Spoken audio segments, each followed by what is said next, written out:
Hello everyone, good morning. So, myself Dr. Gajanan, consultant psychiatrist and medical superintendent from Women's Hospital New Delhi. तकरीबन बहुत सारे लोग मुझे जानते ही होंगे जो लास्ट हमने सेमिनार यहाँ पे कंडक्ट किया था लास्ट मंथ. मेरे साथ है miss Anvesha, clinical psychologist, Women's Hospital. ठीक है. So we will start with one introductory multimedia based on depression in elderly. So we will not call this an elderly population. We will call this population or these people, everybody present in this seminar hall. So जो last भी हमने seminar किया था एक mental health awareness and wellness related किया था इन golden age. हमारे लिए जो गोल्डन एज है ये 50 ईयर्स ओल्ड प्लस जितने भी यहाँ पे ऑडियंस अवेलेबल है सेमिनार के लिए अटेंड कर रहे हैं तो इसको हम गोल्डन एज कहेंगे. और अभी हम एक मल्टीमीडिया, जब तक और ऑडियंस हमारे साथ जुड़ते हैं तब तक एक बेसिक मल्टीमीडिया हम देखेंगे. ये एक एजुकेशन मल्टीमीडिया है, ये डिप्रेशन रिलेटेड है. इस रिलेटेड भी अगर आपके कोई भी सुझाव है, कुछ क्वेश्चंस है, कुछ आपके डाउट्स हैं तो वो इसके बाद हम एक डिटेल पीपीटी शेयर करेंगे जो मैं प्रेजेंट करूँगा. इन बिटवीन भी अगर आपके कोई भी सुझाव हो, कोई डाउट्स हो, कुछ क्लैरिफिकेशन चाहिए, कुछ डिस्कशन करना है तो हम कर सकते हैं. ठीक है जी. अवसाद क्या है? अवसाद एक अवस्था है जो व्यक्ति की सोच, भावना और व्यवहार को नकारात्मक रूप में प्रभावित करता है. सामान्य उदासी के विपरीत अवसाद एक व्यक्ति की सोच का अनुभव, आनंद की अनुभूति और रोजमर्रा के कामों में बाधा उत्पन्न करता है. अनुपचारित लक्षण कई हफ्तों, महीनों और सालों तक चल सकते हैं, जिससे व्यक्ति को विशेष के कामों में अत्यधिक बाधा और स्वास्थ्य संबंधी परेशानी हो सकती है. ज्यादा परेशानी होने पर कुछ लोगों में आत्महत्या के विचार भी आने लगते हैं. पुरुषों की तुलना में महिलाओं में अवसाद की संभावना 1.5 से लेकर 2.5 गुना अधिक होती है.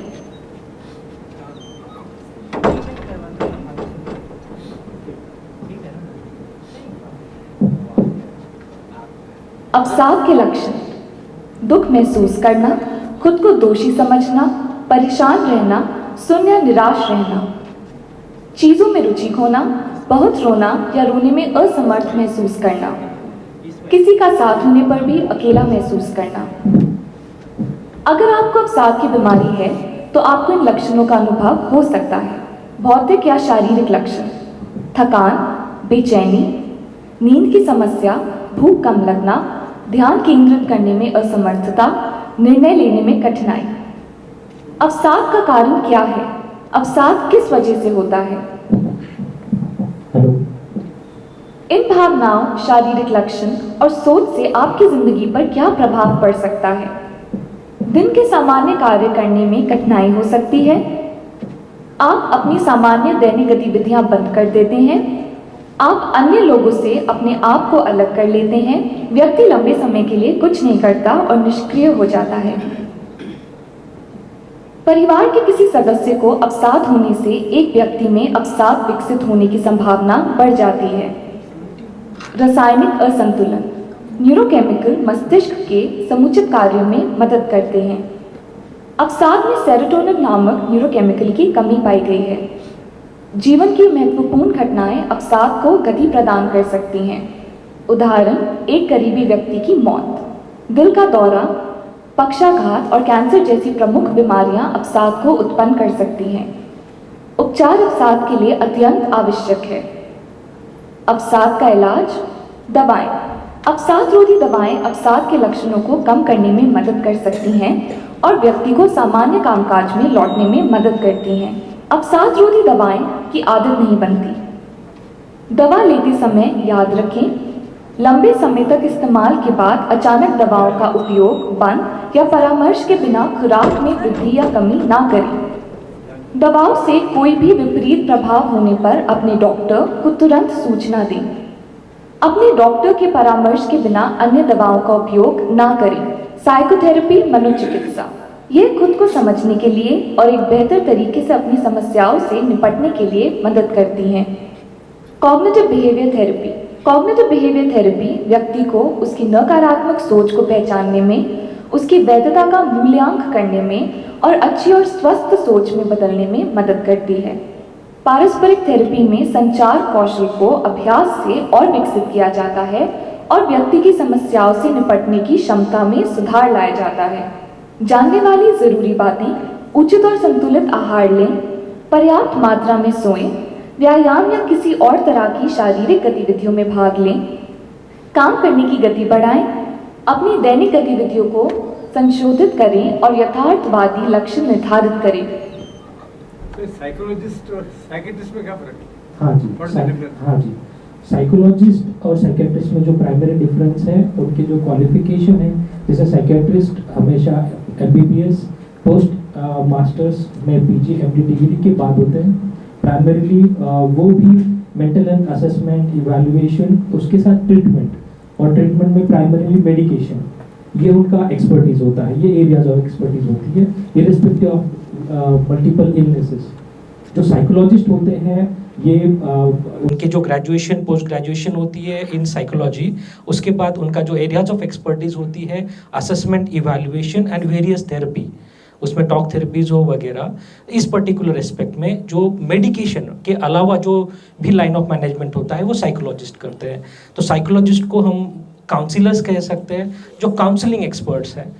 हम साइकियाट्रिस्ट को मेडिसिन एक्सपर्ट्स कह सकते हैं जो काउंसलिंग प्लस मेडिकेशन, जहाँ पे भी मेडिकेशन की ज़रूरत होती है वो उसमें एक्सपर्ट्स होते हैं। ये मेजर डिफरेंस है, ठीक है। आज का जो टॉपिक है सो डिप्रेशन इन गोल्डन एज।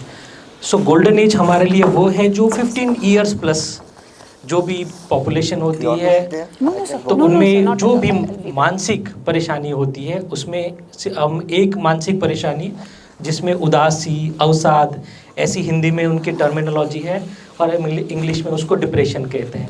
बहुत ही कॉमन यूज़ में हम मतलब लैंग्वेज में हम यूज़ भी करते हैं कि मैं तो डिप्रेस महसूस कर रहा हूँ, कर रही हूँ, लेकिन ये depression is a clinical illness, depression is a disorder, not a symptom. जैसे हाँ हम कह सकते हैं कि मैं स्ट्रेस महसूस कर रहा हूँ, मैं फटीग महसूस कर रहा हूँ, मुझे कमज़ोरी है, मेरा मन ठीक नहीं है, ये हमारे लक्षण होते हैं, ये हमारे सिम्टम्स होते हैं। लेकिन डिप्रेशन, मैं डिप्रेस महसूस कर रहा हूँ, ये हो गया डायग्नोसिस, ये होगी डिसीज़, ये हो गया डिसऑर्डर, ठीक है। तो ये बहुत समझना बहुत इंपॉर्टेंट होता है। हम बहुत ही कॉमनली लैंग्वेज में हम कहते हैं कि मुझे एंग्जाइटी है, मुझे डिप्रेशन है, तो हम अपने आप को सेल्फ डायग्नोसिस कर लेते हैं। बहुत ही कभी कभी लक्षण बहुत ही छोटे होते हैं कि हम स्ट्रेस महसूस करते हैं, हम लोनली महसूस करते हैं, हम अच्छा महसूस नहीं करते, किसी चीज़ में इंटरेस्ट नहीं रहता। इसका मतलब ये नहीं कि हमेशा हमेशा इसका मतलब आप डिप्रेस्ड हैं। लोनली और डिप्रेशन, ये इस पर्टिकुलर PPT में हम देखेंगे कि लोनलीनेस कैसे अलग है, डिप्रेशन कैसे अलग है, एंजाइटी स्ट्रेस कैसे अलग है और डिप्रेशन कैसे अलग है, जो कॉमनली हम डायरेक्टली कह देते हैं कि हम तो डिप्रेस महसूस कर रहे हैं।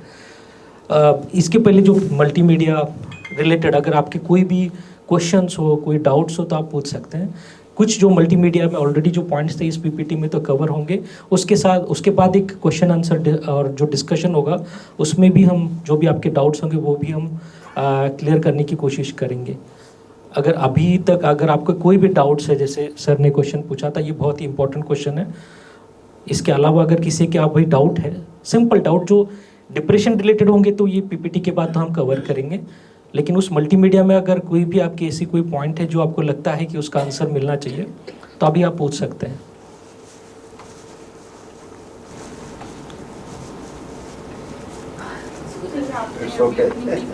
ठीक। काम करने की पेस को इंक्रीज करें। हाँ जी, सारे तो शरीर के अंग ढीले ढाले हो जाते हैं। हाँ जी, हाँ जी, हाँ जी, हाँ जी, हाँ जी, हाँ जी, हाँ जी, इंक्रीज कैसे होगी हाँ जी। ये बता दें। ये बहुत इम्पोर्टेंट है, बहुत इम्पोर्टेंट है। जो प्राइमरी हम डिप्रेशन में जो हम सिम्टम्स देखते हैं, इजी फटीग महसूस करना, बहुत जल्दी गलावट आना, कमज़ोरी महसूस करना, लैक ऑफ एनर्जी, ये भी एक बहुत लैक ऑफ इंटरेस्ट, उसको अनहेडोनिया भी कह सकते हैं। तो इस पर्टिकुलर परेशानी, ये तो सिम्टम्स दिखते हैं। अभी दूसरा होता है कि इस सिम्टम्स को ठीक कैसे करें।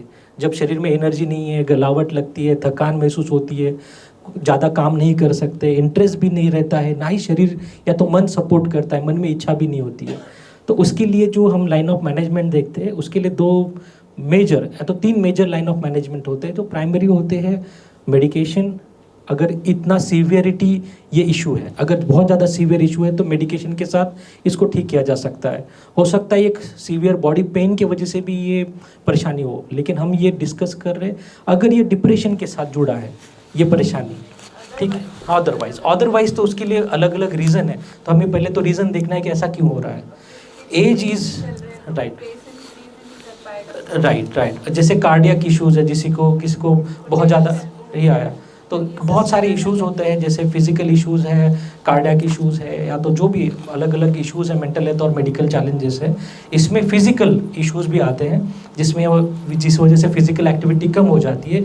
हम इस पीपीटी में डिस्कस करेंगे कि कैसे फिजिकल एक्टिविटीज़ को बढ़ाया जा सकता है, कैसे हमारी जो मोटिवेशन है हम अपने आप को प्रमोट करें। इसके अलावा मेडिकेशन क्या होते हैं, थेरेपीज़ क्या होते हैं, ग्रुप एक्टिविटीज़ क्या होती है, ये भी हम डिस्कस करेंगे। जो आपका क्वेश्चन था ये इस पर्टिकुलर पीपीटी में आपको क्लैरिफाई हो जाएगा। नहीं होता है तो और भी हम इसमें डिस्कशन करेंगे, ठीक है। तो हम पीपीटी स्टार्ट कर देते हैं। इन बिटवीन भी आपको लगता है कि कोई भी पॉइंट ऐसा है जो डिस्कस करने लायक है और आपको कोई कहीं क्लैरिफिकेशन चाहिए तो कभी भी हम उस पर्टिकुलर स्लाइड पर हम रुक सकते हैं। ये स्लाइड जैसे हमने कहा कि ऑन रिक्वेस्ट ये जो सेमिनार होगा हम हिंदी में ही रखेंगे। हम कोई भी क्लिनिकल टर्मिनोलॉजी यूज़ नहीं करेंगे। जहाँ पे भी लगता है कि आपको कोई ऐसी पर्टिकुलर टर्मिनोलॉजी क्लिनिकल पर्सपेक्टिव से यहाँ पे लिखी गई है जो एक्सप्लेन करने लायक है, लेकिन कहीं पे भी डाउट हो तो मुझे उसी वक्त मुझे बता सकते हैं, तो मैं उसको बहुत ही सिंपलिस्टिक हिंदी में उसकी जानकारी दूंगा, उसको समझाने की कोशिश करूंगा। जो first depression in golden age वैसे तो मोर देन 60+ होता है, लेकिन हम इंडियन कॉन्टेक्स्ट या तो ग्लोबली भी इसको 50+ देखा जा सकता है।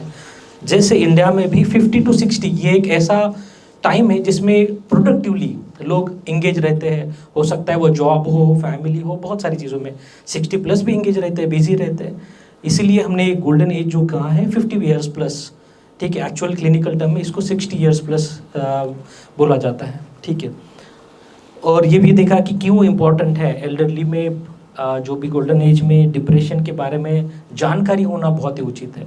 तो जैसे पहले भी डिस्कस कर रहे थे कि बहुत कॉमनली इस एज में ये ऐसे क्लिनिकल टर्म्स यूज़ किए जाते हैं कि हाँ मुझे तो डिप्रेशन है, मुझे तो एंजाइटी है। एक्चुअली अगर हम और डिटेल में उसकी जानकारी ले, एक्चुअली सिम्टम्स बहुत ही छोटे होते हैं जो मैनेजेबल भी होते हैं। हो सकता है उचित मेडिकेशन, उचित थेरेपी और उचित थोड़े लाइफस्टाइल और डाइट मॉडिफिकेशन के साथ और रिक्वायर्ड सप्लीमेंट के साथ हो सकता है कि ये सारे सिम्टम्स ठीक हो जाए। लेकिन हमने जो सेल्फ डायग्नोसिस किया है कि हमने अपने मन को समझा है कि हाँ मैं तो डिप्रेस्ड हूँ, हमने एक क्लिनिकल डायग्नोसिस बना लिया, तो छोटे जो लक्षण होते हैं वो हमें और ज़्यादा सीवियर महसूस होने लगते हैं।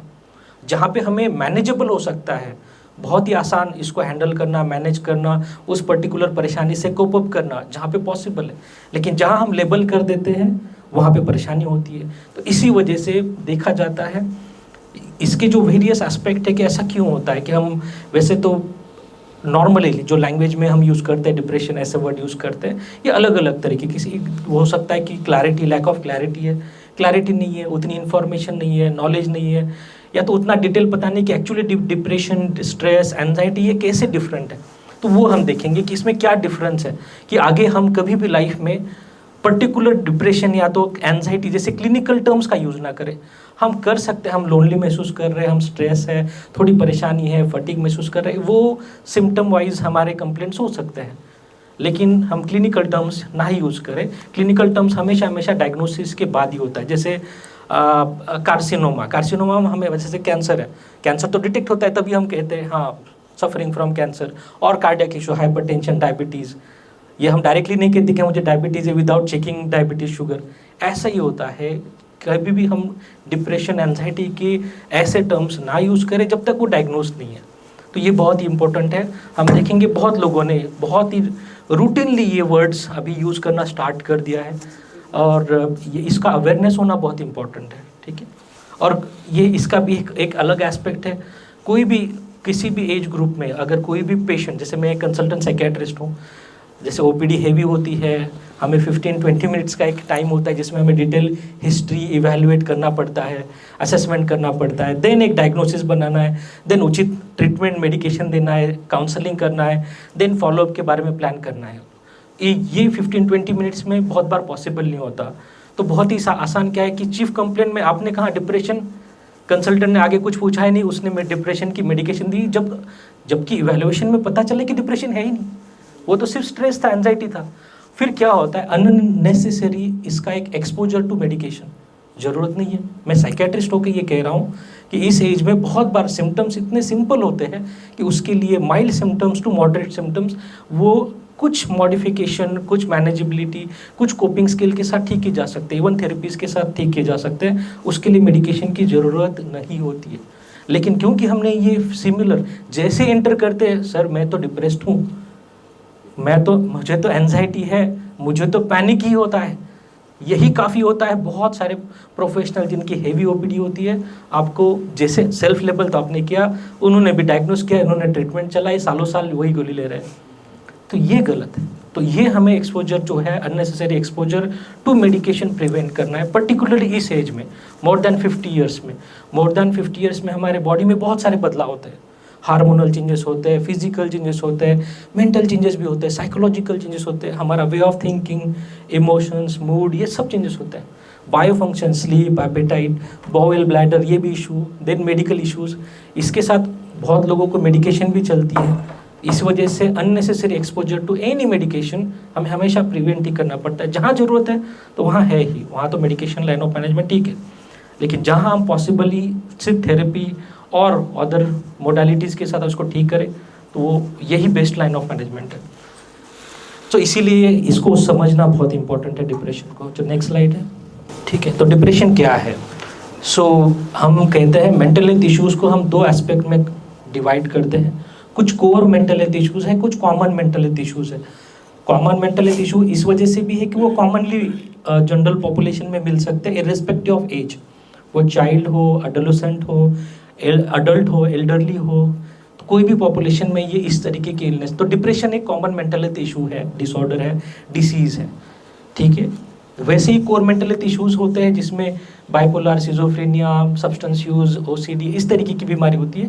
उसके रिलेटेड जो भी डिस्कशन होगा वो हम अलग सेमिनार में करेंगे। तो जो डिप्रेशन है ये कॉमन मेंटल हेल्थ इश्यूज़ है, ये सीरियस मेंटल इलनेस है, और जो अफेक्ट करता है हमारे अलग अलग जो हमारी फीलिंग्स होती है, हमारे इमोशंस होते हैं, किस तरीके से हमारी सोच होती है, किस तरीके का हमारा मूड होता है, बिहेवियर होता है, बर्ताव होता है, और किस तरीके की हम एक्टिविटीज़ करते हैं, और हमारे रिस्पॉन्सिबिलिटीज़, ये सारी चीज़ों पर अफेक्ट करता है डिप्रेशन। और ये क्लिनिकल टर्म है, ये बहुत इंपॉर्टेंट है, ये एक क्लिनिकल इलनेस है। दूसरा होता है सिम्टम्स क्या होते हैं डिप्रेशन के। जो कोर सिम्टम्स होते हैं ये हम कहते हैं कोर सिम्टम्स में परसिस्टेंट सैडनेस ऑफ मूड, ये कोर सिम्टम है जो 2 वीक्स से ज़्यादा कंटिन्यूसली प्रीडोमिनेटली अगर हमारा जो मूड है, हमारी जो फीलिंग्स है सैड है, हमारा लॉस ऑफ इंटरेस्ट हो गया है and loss of energy level, हमेशा थकान महसूस करना, गलावट महसूस करना, कॉन्फिडेंस की कमी होना, और किसी चीज़ में इंटरेस्ट ना रहना, लैक ऑफ इंटरेस्ट, ये 3 बहुत ही इंपॉर्टेंट कोर सिम्टम्स है जो कंटिन्यूसली 2 वीक से ज़्यादा लोगों में पाए जाते हैं, तभी हम उसको डिप्रेशन कहते हैं। इसके अलावा स्टैटिस्टिक्स जो कहते हैं कितना प्रिवेलेंट है डिप्रेशन इस एज में, अराउंड 1 to 5%। अगर हम मोर देन 50 ईयर्स है, माने 100 में से 5 लोगों को, 5 से 6 लोगों को क्लिनिकल डिप्रेशन हो सकता है। स्ट्रेस, एंजाइटी तो और भी कॉमन होता है, अराउंड 15 to 20%। इसके साथ तो अगर किसी को कार्डियक इश्यूज है, जैसे हाइपरटेंशन है, अनमैनेजेबल डायबिटीज़ है, अनकंट्रोल बीपी है, शुगर है, तो उनमें तो और भी प्रिवेलेंस ज़्यादा होता है। It's around 25 to 40%। माने जिनको डायबिटीज़ है उनमें से 3 में से 1 या तो उससे भी ज़्यादा लोगों को डिप्रेशन, स्ट्रेस और एंजाइटी की परेशानी होती है। कभी ना कभी लाइफ में डिप्रेशन, एंजाइटी, स्ट्रेस जैसी परेशानी होने के चांसेस और भी ज़्यादा होते हैं, वो 30 to 40% होते हैं। कुछ इलनेसेस में कुछ ए स्पेसिफिक हम देखते हैं उसका प्रिवेलेंस कि कितने लोगों में पाए जाते हैं, तो मोर देन 50%। इसके अलावा जो जेनेटिक एल्डरली हम डिप्रेशन कहते हैं, मोर देन 60 एज में, अगर नॉर्मल एज ग्रुप है, नॉर्मल और कोई इशू नहीं है, तो 1 to 5%, माने 100 में से 5% लोगों में डिप्रेशन पाया जा सकता है। इसके अलावा अगर कंपैरिजन करें कि डिप्रेशन, अगर हम कहते हैं कि जैसे जैसे एज बढ़ता है ऐसे ऐसे उदासी हो सकती है, मैं कहा हाँ हो सकती है, लेकिन सबसे ज़्यादा जो डिप्रेशन पाया जाता है वो एल्डरली पॉपुलेशन में से अपने एल्डरली पॉपुलेशन में तो कंपेरेटिवली अलग अलग इश्यूज होते हैं, जैसे फिजिकल इश्यूज, मेडिकल इश्यूज, इस वजह से है। लेकिन अगर हम नेचुरल कोर्स देखें तो एल्डरली यंग पॉपुलेशंस में ज़्यादा भी डिप्रेशन होता है दैन एल्डरली पॉपुलेशन, अगर नेचुरल कोर्स देखें। हाँ, अगर कोई फिजिकल और अदर इश्यूज है अगर इसमें देखा जाए तो हाँ, तो डिप्रेशन ज़्यादा है एल्डरली पॉपुलेशन में। नेक्स्ट, आज अभी रिस्क फैक्टर क्या है? अलग अलग रिस्क फैक्टर्स होते हैं कि किनको डिप्रेशन हो सकता है, कौन सी पॉपुलेशन में कौन से लोग हैं जिनको डिप्रेशन होने के चांसेस ज़्यादा है। पहला तो होता है बायोलॉजिकल फैक्टर्स, जो हम कहते हैं इरिवर्सिबल, वो हम चेंज नहीं कर सकते।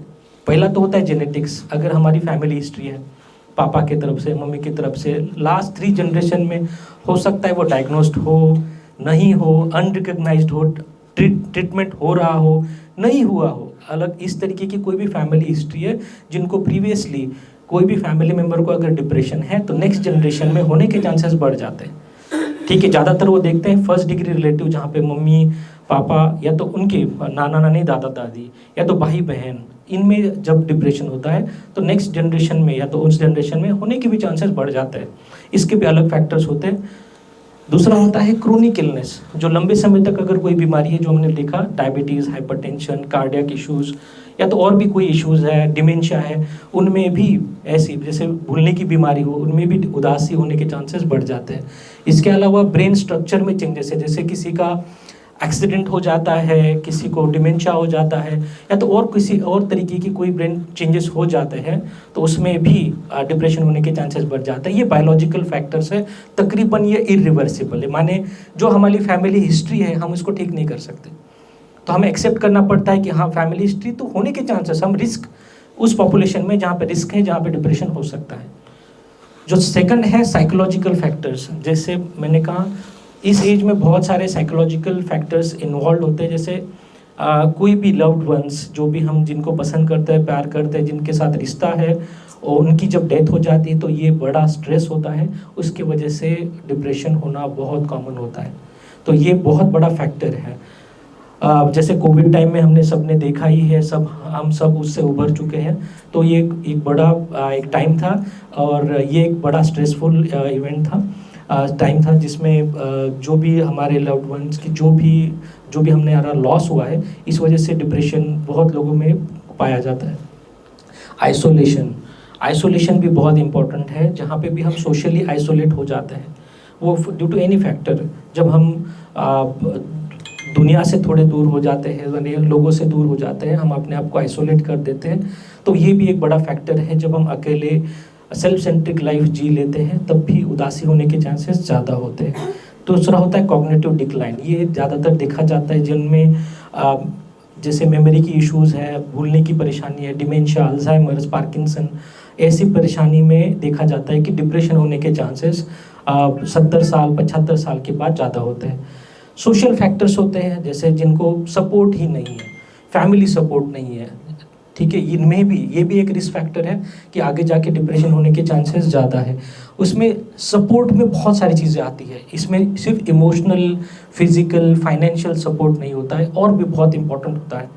सोशल सपोर्ट भी इम्पॉर्टेंट है, फिजिकल, फाइनेंशियल, इमोशनल, ये सारे सपोर्ट सिस्टम बहुत इंपॉर्टेंट होते हैं। इसके अलावा life transition such as retirement, जैसे हमने देखा कि एक जैसे हम एक्टिवली जॉब करते हैं, मोस्टली लोग जो गवर्नमेंट जॉब करते हैं, प्राइवेट या तो कोई अपना बिजनेस भी करते हैं, 8 to 10 आवर्स और मोर देन 10 आवर्स हम एक्टिव रहते हैं। और जब भी जैसे सबसे ज़्यादा गवर्नमेंट जॉब जो 9 to 5 हम जॉब करते हैं, तो हम देखते हैं जहाँ पे भी रिटायरमेंट हो जाती है तो पर्टिकुलर उस टाइम में हमें अपने आप को बिजी रखना, एंगेज रखना, ये और भी मुश्किल हो जाता है। तो पोस्ट रिटायरमेंट उनमें जो ज़्यादा बिजी रहना, वर्कहोलिक रहना ज़्यादा पसंद करते थे, लेकिन कंपैरेटिवली अभी जॉब नहीं कर रहे, तो पोस्ट रिटायरमेंट डिप्रेशन होने के चांसेस ज़्यादा है, तो वो भी एक रिस्क फैक्टर है। साइन सिम्टम्स क्या है? तो पहला जो अफेक्ट करता है डिप्रेशन, जो मैंने कहा इमोशनल इश्यूज, इमोशनल जो हमारे सिम्टम्स होते हैं, persistent sadness of mood more than 2 weeks, माने 15 डेज, हमें उदास या तो सैड महसूस होना 15 दिन रेगुलरली, इसको हम डिप्रेशन कह सकते हैं। एंजाइटी, घबराहट होना, ये भी एक कॉमन सिम्टम्स होता है। इसके अलावा इरिटेबिलिटी, गुस्सा आना, इस तरीके के इमोशंस हमारे माइंड में जब आते हैं और 15 दिन से ऊपर चलते हैं तो उसको हम उदासी कह सकते हैं। ये एक बहुत ही इंपॉर्टेंट सिम्टम है। इसके अलावा फिजिकल सिम्टम्स होते हैं, जो मैम का भी क्वेश्चन था कि फटीग बहुत कॉमन है, lack of energy, loss of energy और इजी फटीग, बहुत जल्दी गलावट आना, एनर्जी नहीं रहना, इंटरेस्ट ही नहीं रहना, अनहेडोनिया, किसी चीज़ में जो भी पहले जो हमारी प्लेजरेबल एक्टिविटी थी, जो भी हो सकता है कुछ रूटीन एक्टिविटी भी हो, उसमें भी हमें इंटरेस्ट नहीं रहना, ये भी एक सिम्टम्स देखा जाता है डिप्रेशन में। स्लीप डिस्टर्बेंस, ये बहुत ही बड़ा फैक्टर है। Sleep is a bio function, जैसे स्लीप, एपेटाइट, बॉवेल, ब्लैडर, ये हमारे बायो फंक्शन है। तो डिप्रेशन में ये चारों बायो फंक्शन जो होते हैं, sleep deprivation, lack of sleep, ये भी एक सिम्टम जुड़ जाता है। या तो पुअर क्वालिटी ऑफ स्लीप, कि क्वालिटी ऑफ स्लीप, यानी स्लीप आ रही है, चलो 8 घंटे सो रहे हैं, लेकिन क्वालिटी बहुत ही डिस्टर्ब है, या तो बीच बीच में नींद खुल जाती है, तो ये भी देखा जाता है उदासी डिप्रेशन में। इसके अलावा चेंजेस इन एपेटाइट, एपेटाइट एक तो ज़्यादातर देखा जाता है डिप्रेशन में, एपेटाइट कम हो जाती है, खाना छोड़ देते हैं, कम खाने की इच्छा होती है या तो भूख नहीं लगती है, ये देखा जाता है। तो कुछ एटिपिकल डिप्रेशन होता है जिसमें भूख बढ़ भी जाती है।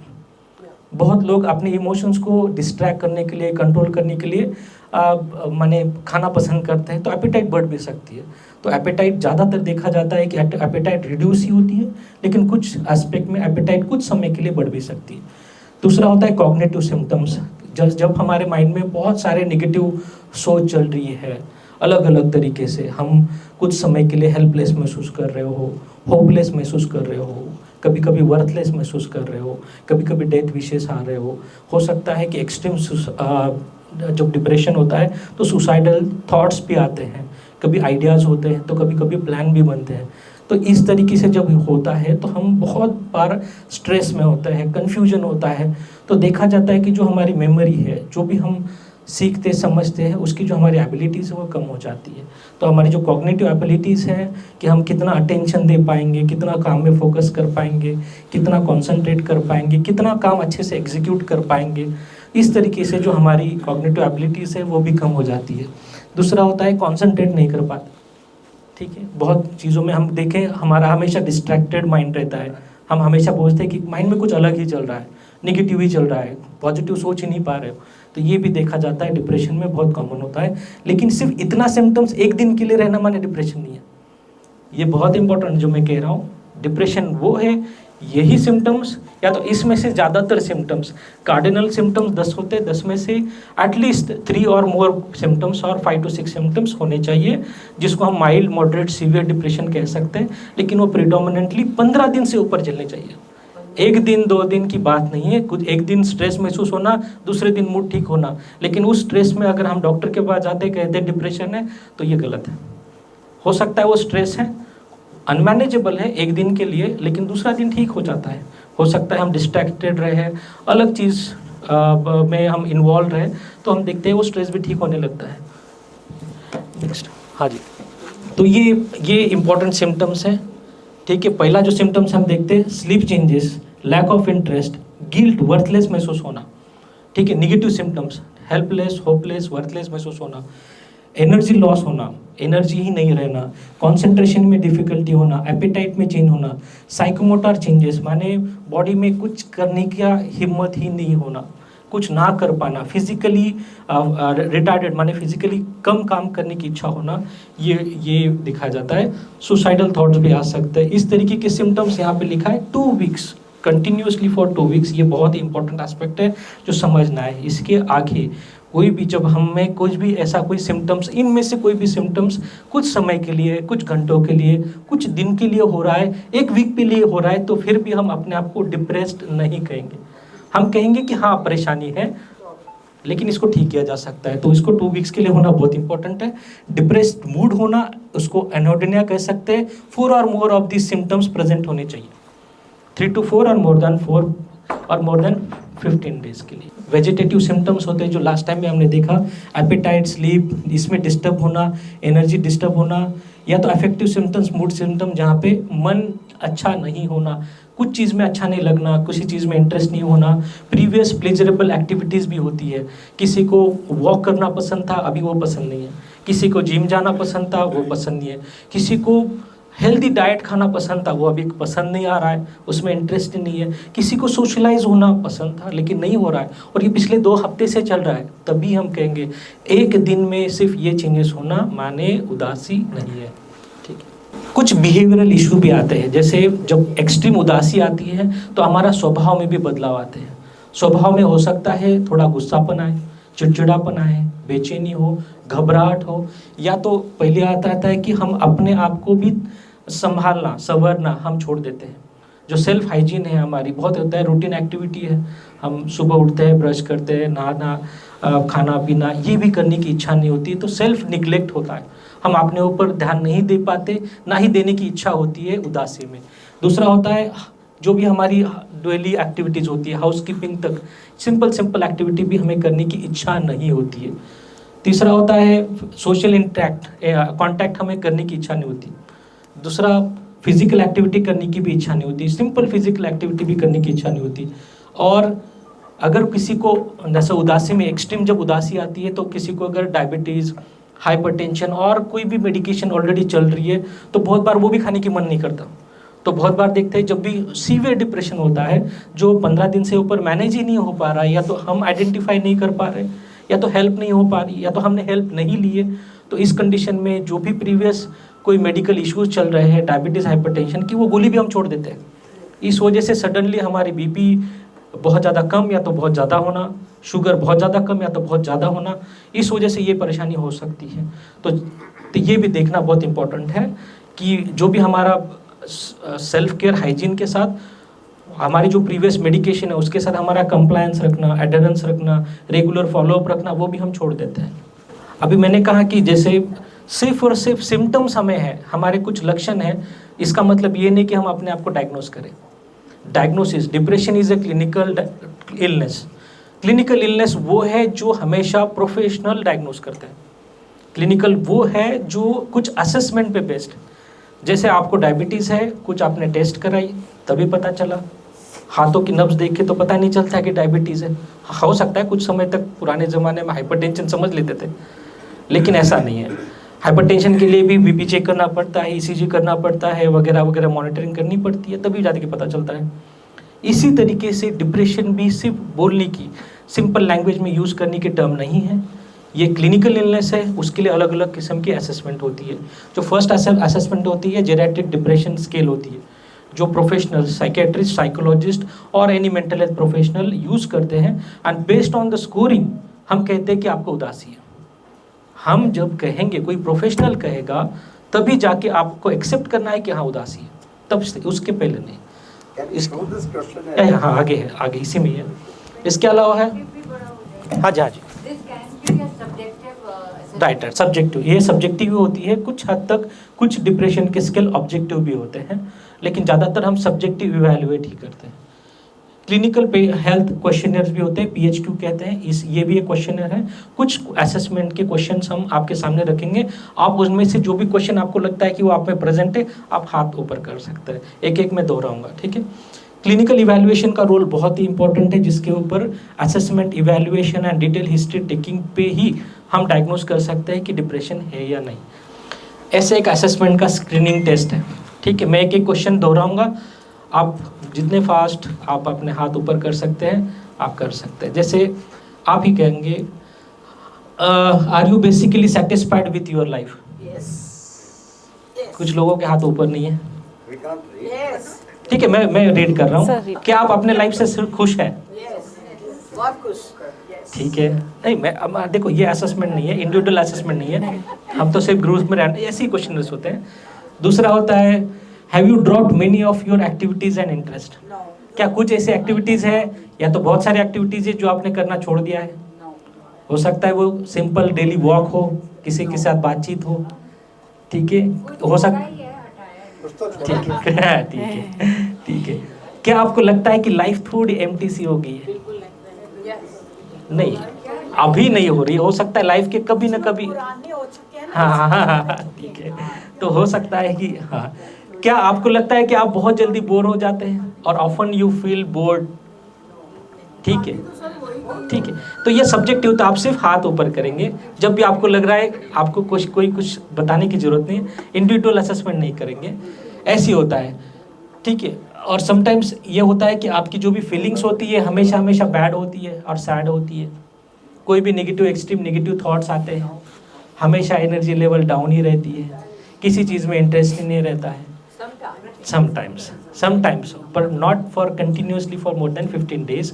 इसीलिए ये ऐसे क्वेश्चनर्स होते हैं, क्या आप हेल्पलेस महसूस करते हैं, क्या आप होपलेस महसूस कर रहे हैं, क्या आप वर्थलेस महसूस कर रहे हैं, क्या कभी कभी एक्सट्रीम सुसाइडल थॉट्स या तो डेथ विशेस आते हैं कि इससे अच्छा भगवान ही उठा ले, या तो इससे अच्छा कुछ हो ही जाए, इस तरीके से। जो नहीं, मैं कह रहा हूँ जिनमें उदासी होती है वो उनमें ऐसे परेशानी होती है, ठीक है। और जिनमें ये नहीं है उनमें उदासी नहीं है, ठीक है। इस तरीके से क्वेश्चनर्स होते हैं जो पूछे जाते हैं, और उसके बेसिस पे जिसमें से कुछ क्वेश्चंस अगर प्रेजेंट है और कुछ 15 डेज और मोर देन 15 डेज है, सिविरिटी ज़्यादा है, उसमें हो सकता है कुछ क्वेश्चन प्रेजेंट है तो माइल्ड है, कुछ क्वेश्चन प्रेजेंट है तो मॉडरेट है, और कुछ सीवियर है।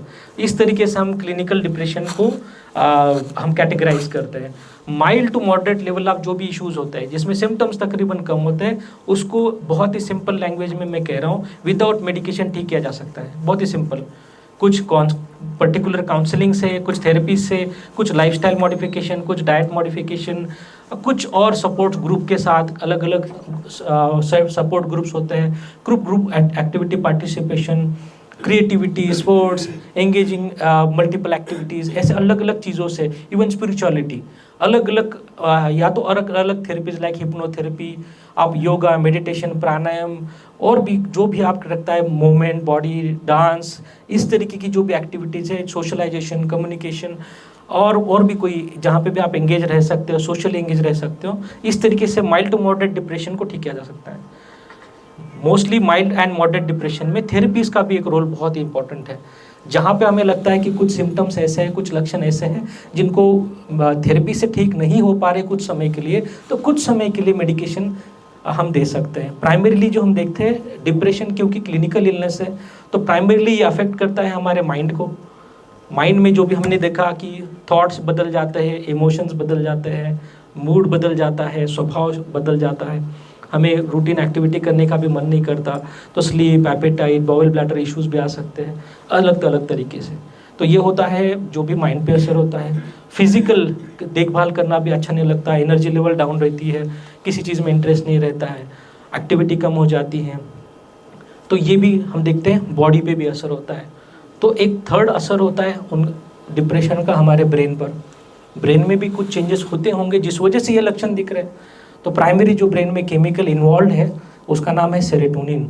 सेरोटोनिन एक न्यूरोकेमिकल है जो अगर ज़्यादातर देखा जाता है कि अगर इसकी नॉर्मल मात्रा से कम मात्रा उसकी सिक्रेट हो रही है या तो अवेलेबल है ब्रेन में, तो उसमें उदासी, स्ट्रेस, चिंता, परेशानी होना कॉमन है। पैनिक अटैक भी सेरोटोनिन के साथ, अगर जब सेरोटोनिन लेवल कम होता है तो उनमें देखा जाता है एंजाइटी, पैनिक अटैक। तो ब्रेन में जो प्राइमरी चेंजेस होता है वो सेरोटोनिन रिलेटेड है कि सेरोटोनिन कम बनने लगता है या तो कम मात्रा में देखा जाता है कुछ समय के लिए। जहाँ पे भी लगता है सिम्टम्स बहुत सीवियर है, उसको ठीक करने के लिए हम सेरोटोनिन की कुछ सप्लीमेंट, सेरोटोनिन रिलेटेड मेडिकेशन, जिसको हम एंटी डिप्रेसेंट कॉमन लैंग्वेज में कह सकते हैं, जो क्लिनिकल उसका टर्म है इस SSRI, selective serotonin reuptake inhibitors, जो आपके ब्रेन में जाके आपके जो भी सेरोटोनिन लेवल को बैलेंस करने की कोशिश करते हैं।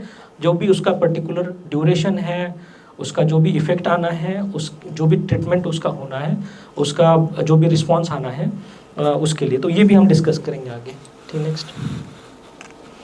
ठीक है, impact on quality of life. अभी क्वालिटी ऑफ लाइफ में क्या इम्पैक्ट होगा, जैसे फिजिकल हेल्थ पे क्या इम्पैक्ट होगा, जैसे कुछ भी क्रोनिक इलनेस है, जैसे मैंने कहा अगर डिप्रेशन है उसके साथ अगर डायबिटीज़ है, हाइपरटेंशन है, थायराइड इश्यूज़ है, कार्डियक इश्यूज़ है, और भी कोई भी इश्यूज़ है, इवन डिमेंशिया, ये भी कुछ हद तक परेशान और ज़्यादा बढ़ सकते हैं। ठीक है, और मेंटल हेल्थ इश्यूज़ क्या हो सकते हैं, जैसे डिप्रेशन के साथ कुछ मेंटल हेल्थ इश्यूज़ बहुत कॉमन होता है। डिप्रेशन के साथ एंजाइटी, स्ट्रेस, लोनलीनेस, इस तरीके की परेशानी बहुत कॉमन हो सकती है। OCD भी कॉमन हो सकता है। ठीक है, OCD के साथ डिप्रेशन या तो डिप्रेशन के साथ OCD टाइप सिम्टम्स कॉमन होते हैं। इस तरीके से सोशल लाइफ में क्या असर होता है, जैसे हम आइसोलेशन, ये एक एस्पेक्ट होता है। किसी चीज़ में एक्टिविटी में पार्टिसिपेट करना, अपने आप को सोशली विड्रॉल कर लेना। इसके अलावा जो भी हमारी क्वालिटी ऑफ लाइफ है, उसका जो स्टैंडर्ड ऑफ लाइफ है वो पुअर हो जाता है, ये भी। और हमारा जो इंटरेक्शन है, सोशलाइजेशन, कम्युनिकेशन, ये कम हो जाता है। ये हमारे सोशल लाइफ पे अफेक्ट करता है। नेक्स्ट, ऑडियंस पोल, ये बहुत इंपॉर्टेंट क्वेश्चन है आपकी सभी के लिए। बताइए, क्या डिप्रेशन और लोनलीनेस ये सेम है? आप बताइए, ट्रू और फॉल्स? कितने लोग इस ऑडियंस में हैं जिन्होंने ये दोनों टर्म बहुत ही कॉमनली यूज किया है कि हम लोनली महसूस कर रहे हैं, इसका मतलब ये होता है कि हम डिप्रेस भी है? या यू डिड, ओके। एंड बहुत ही कॉमनली यूज होता है, मैं लोनली हूँ माने डिप्रेस्ड हूँ। हाँ जी, मैं लोनली हूँ, मैं अकेला महसूस कर रही हूँ। हो सकता है मैं घर पे हूँ, लोग हैं साथ में, लेकिन मैं लोनली महसूस कर रही हूँ। ये अंदरूनी माने फीलिंग होती है, लोनली महसूस होना।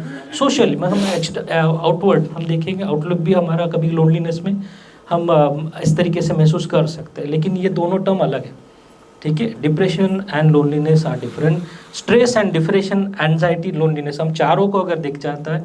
इसके अलावा और 4 सिम्टम, 3 सिम्टम जोड़ देता हूँ, बर्डन, बर्नआउट, ये भी अगर इसमें जोड़ देते हैं तो ये सारे अलग हैं। Depression, anxiety, stress, loneliness, burden, burnout, ये बहुत कॉमनली यूज किए जाते हैं। इस कि मैं बर्डन महसूस कर रही हूँ, मैं बर्नआउट महसूस, associated with depression, can be seen in depression but separately associated with depression, ठीक है। बर्नआउट अलग से भी हो सकता है, डिप्रेशन में देखा जाता है। बर्नआउट हो रहा है मतलब इसका मतलब डिप्रेशन नहीं है, और हमेशा डिप्रेशन होगा तो बर्नआउट होगा, ऐसा नहीं है। सम लेवल ऑफ डिप्रेशन में देखा जा सकता है, लेकिन हमेशा सिर्फ कुछ समय के लिए, एक आध दिन के लिए हम बर्नआउट होते हैं और हम अपने आप को डिप्रेस महसूस करते हैं, ये ऐसा नहीं है। नेक्स्ट, हाँ जी, डिमेंशिया और मेमोरी लॉस हाँ जी, बहुत कॉमन होता है। जैसे आप जल्दी से किसी का नाम भूल जाते हैं, कहाँ भूल जाते हैं, तो how much is that related to this depression? Right. तो जो आपने कहा कि कुछ चीज़ें भूल जाना, इसी का ही मतलब डिमेंशिया है, ऐसा नहीं है। डिमेंशिया भी एक क्लिनिकल टर्म है, क्लिनिकल डिसऑर्डर है, उसके लिए भी डायग्नोसिस बहुत इंपॉर्टेंट है। हाँ जी, हम बचपन में देखते हैं, हम तो पढ़ाई भूल जाते हैं, इसका मतलब हमें डिमेंशिया थोड़ी ना है। सिंपल है कि हम एग्जाम में तो क्वेश्चन क्या लिखना है पता नहीं, MCQ सॉल्व करें उसका आंसर पता नहीं, भले कि पढ़ा है कभी, इसका मतलब ये नहीं है। बहुत बार डिफिकल्टी टू रिकॉल इन्फॉर्मेशन को हम डिमेंशिया समझ लेते हैं, हमें वो चीज़ याद नहीं आ पा रही है, कुछ समय के लिए इतना स्ट्रेस है कि याद नहीं कर पा रहे, हम उसको कहते हैं कि हमारी मेमोरी लॉस हो गया।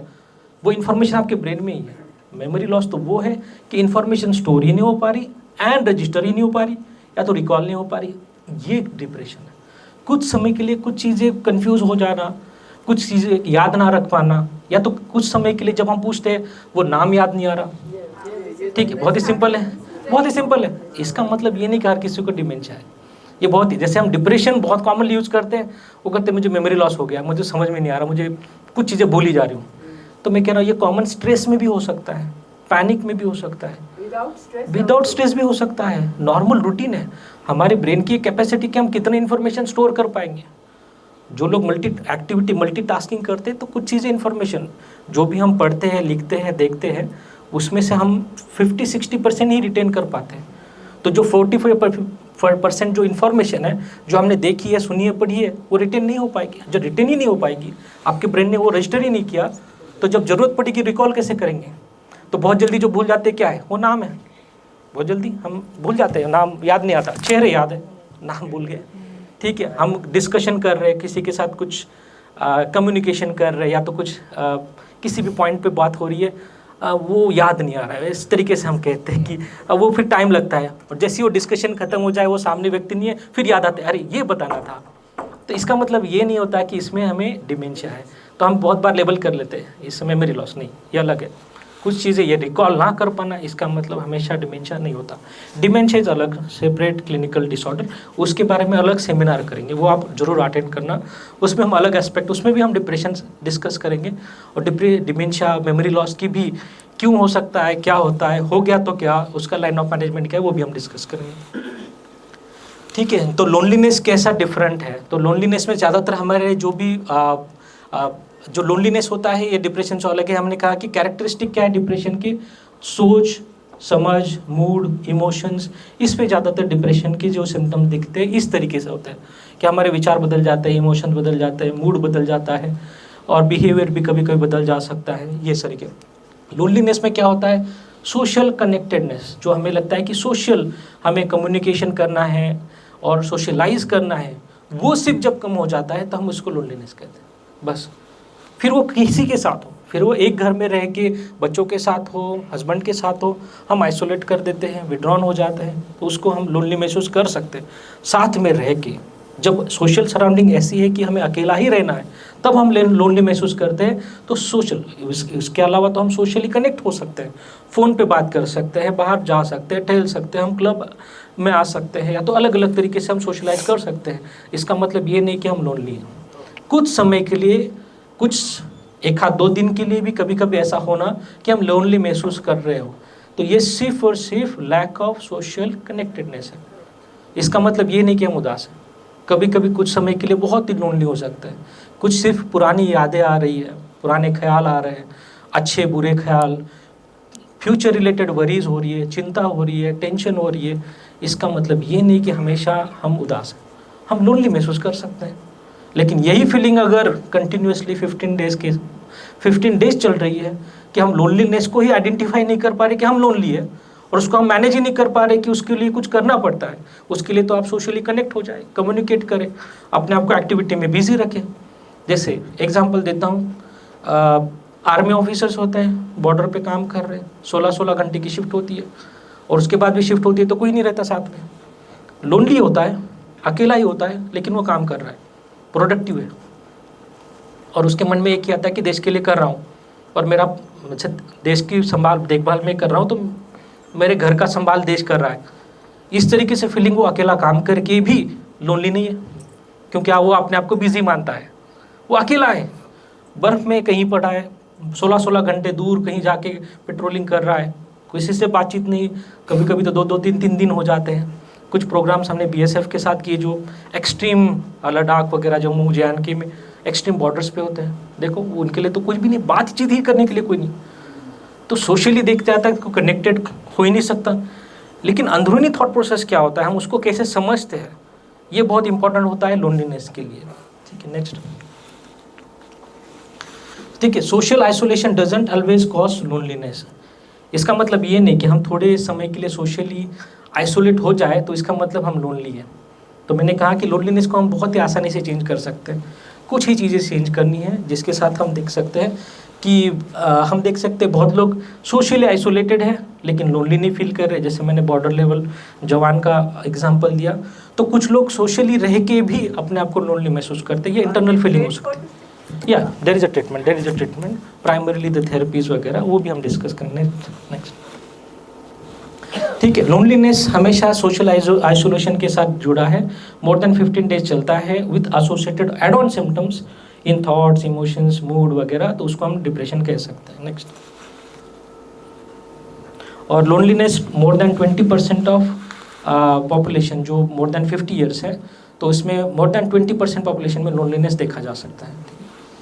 ठीक, अभी एक केस हमारे पास जो आए थे, मिस गीता जी, ये 80 ईयर्स ओल्ड की फीमेल है, experiencing depression after death of her spouse, showing science of sadness, loss of interest in activities and fatigue.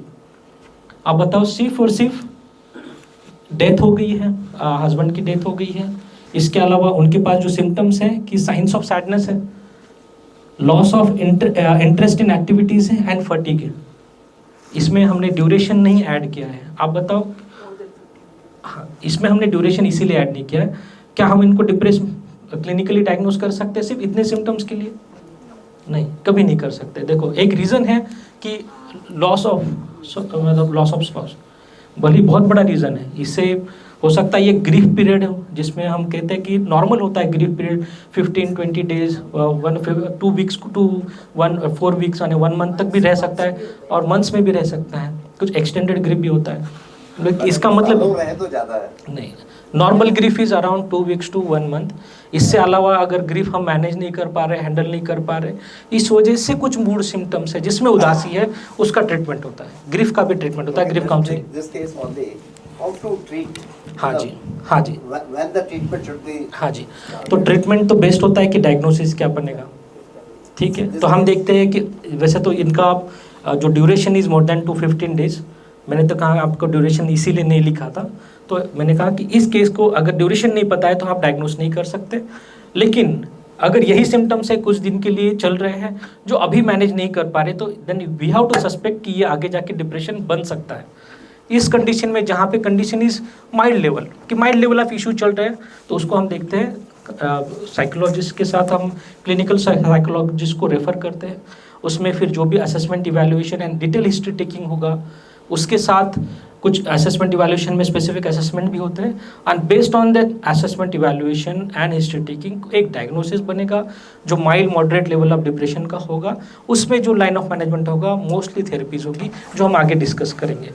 अलग अलग थेरेपीज होती है कि कैसे इस पर्टिकुलर इश्यू से के साथ हम एडजस्ट करें, डील करें, कोप अप करें, ठीक है, और इस इशू को हैंडल करें, ये हम देखेंगे आगे। नेक्स्ट, तो ट्रीटमेंट क्या है डिप्रेशन का? जो प्राइमरी लाइन ऑफ मैनेजमेंट है, मैंने कहा सिर्फ और सिर्फ moderate to severe level of depression. इस एज में ज़्यादातर हम मेडिकेशन पे निर्भर है, ज़्यादातर मॉडरेट भी नहीं, ज़्यादातर सीवियर। जहाँ पे सीवियर डिप्रेशन वो है जहाँ पे कुछ सिम्टम्स मैं अभी बता देता हूँ, जिसमें ज़्यादातर नेगेटिव, एक्सट्रीम नेगेटिव थॉट्स आ रहे हैं, जिसमें death wishes, suicidal thoughts, extreme helpless, hopeless, worthless महसूस करना हो, लैक ऑफ इंटरेस्ट हो, एक्सट्रीम लैक ऑफ इंटरेस्ट हो, पुअर सेल्फ केयर हो, सोशली विड्रॉन हो, खाना ही छोड़ दिया हो, इस तरीके के अगर एक्सट्रीम, और या तो हो सकता है कुछ और इस तरीके के विचार जिसमें शक वहम बढ़ गया हो, ऐसे भी शक वहम भी जुड़ सकता है सीवियर डिप्रेशन के साथ। उस पर्टिकुलर परेशानी को जब हैंडल नहीं कर पा रहे, मैनेज नहीं कर पा रहे, या तो कोप अप नहीं कर पा रहे, तो उसी में ही मेडिकेशन का रोल है।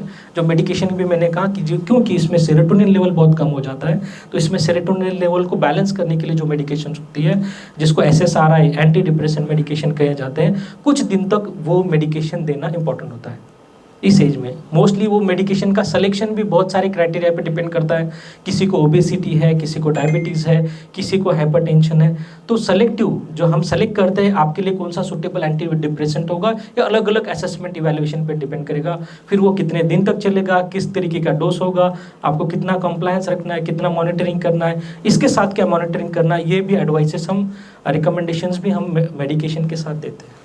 दूसरा होता है अदर नॉन फार्मेकोलॉजिकल ट्रीटमेंट। कभी कभी देखा जाता है डिप्रेशन इस एज में कुछ अलग अलग मेंटल हेल्थ इश्यूज के साथ जुड़ा आता है, जैसे बाइपोलर डिसऑर्डर।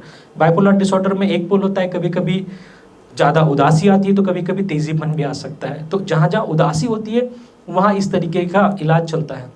इसके अलावा बहुत बार OCD, ऑब्सेसिव कंपल्सिव डिसऑर्डर होता है, जिसमें बहुत सारे अलग अलग तरीके के ऑब्सेसिव थॉट्स आते हैं, जिसमें हो सकता है गंदगी के विचार हो, और फिर उसके बाद कुछ कंपल्शन हो जाते हैं कि बार बार हाथ धोना हो, साफ सुथरापन रखना हो, वगैरह वगैरह। इस तरीके के शॉर्ट मोस्टली अलग अलग तरीके के ऑब्सेसिव थॉट्स, इमेजेस, अर्जेस होते हैं, और एक कंपल्शन होता है, उसमें भी उदासी आने के चांसेस बढ़ जाते हैं। तो इस तरीके से भी दिखते हैं, तो उसमें भी एंटी डिप्रेशन मेडिकेशन दी जाती है। बताइए सर, हम वैसे ही हमेशा खुश रहने के लिए सेरोटोनिन।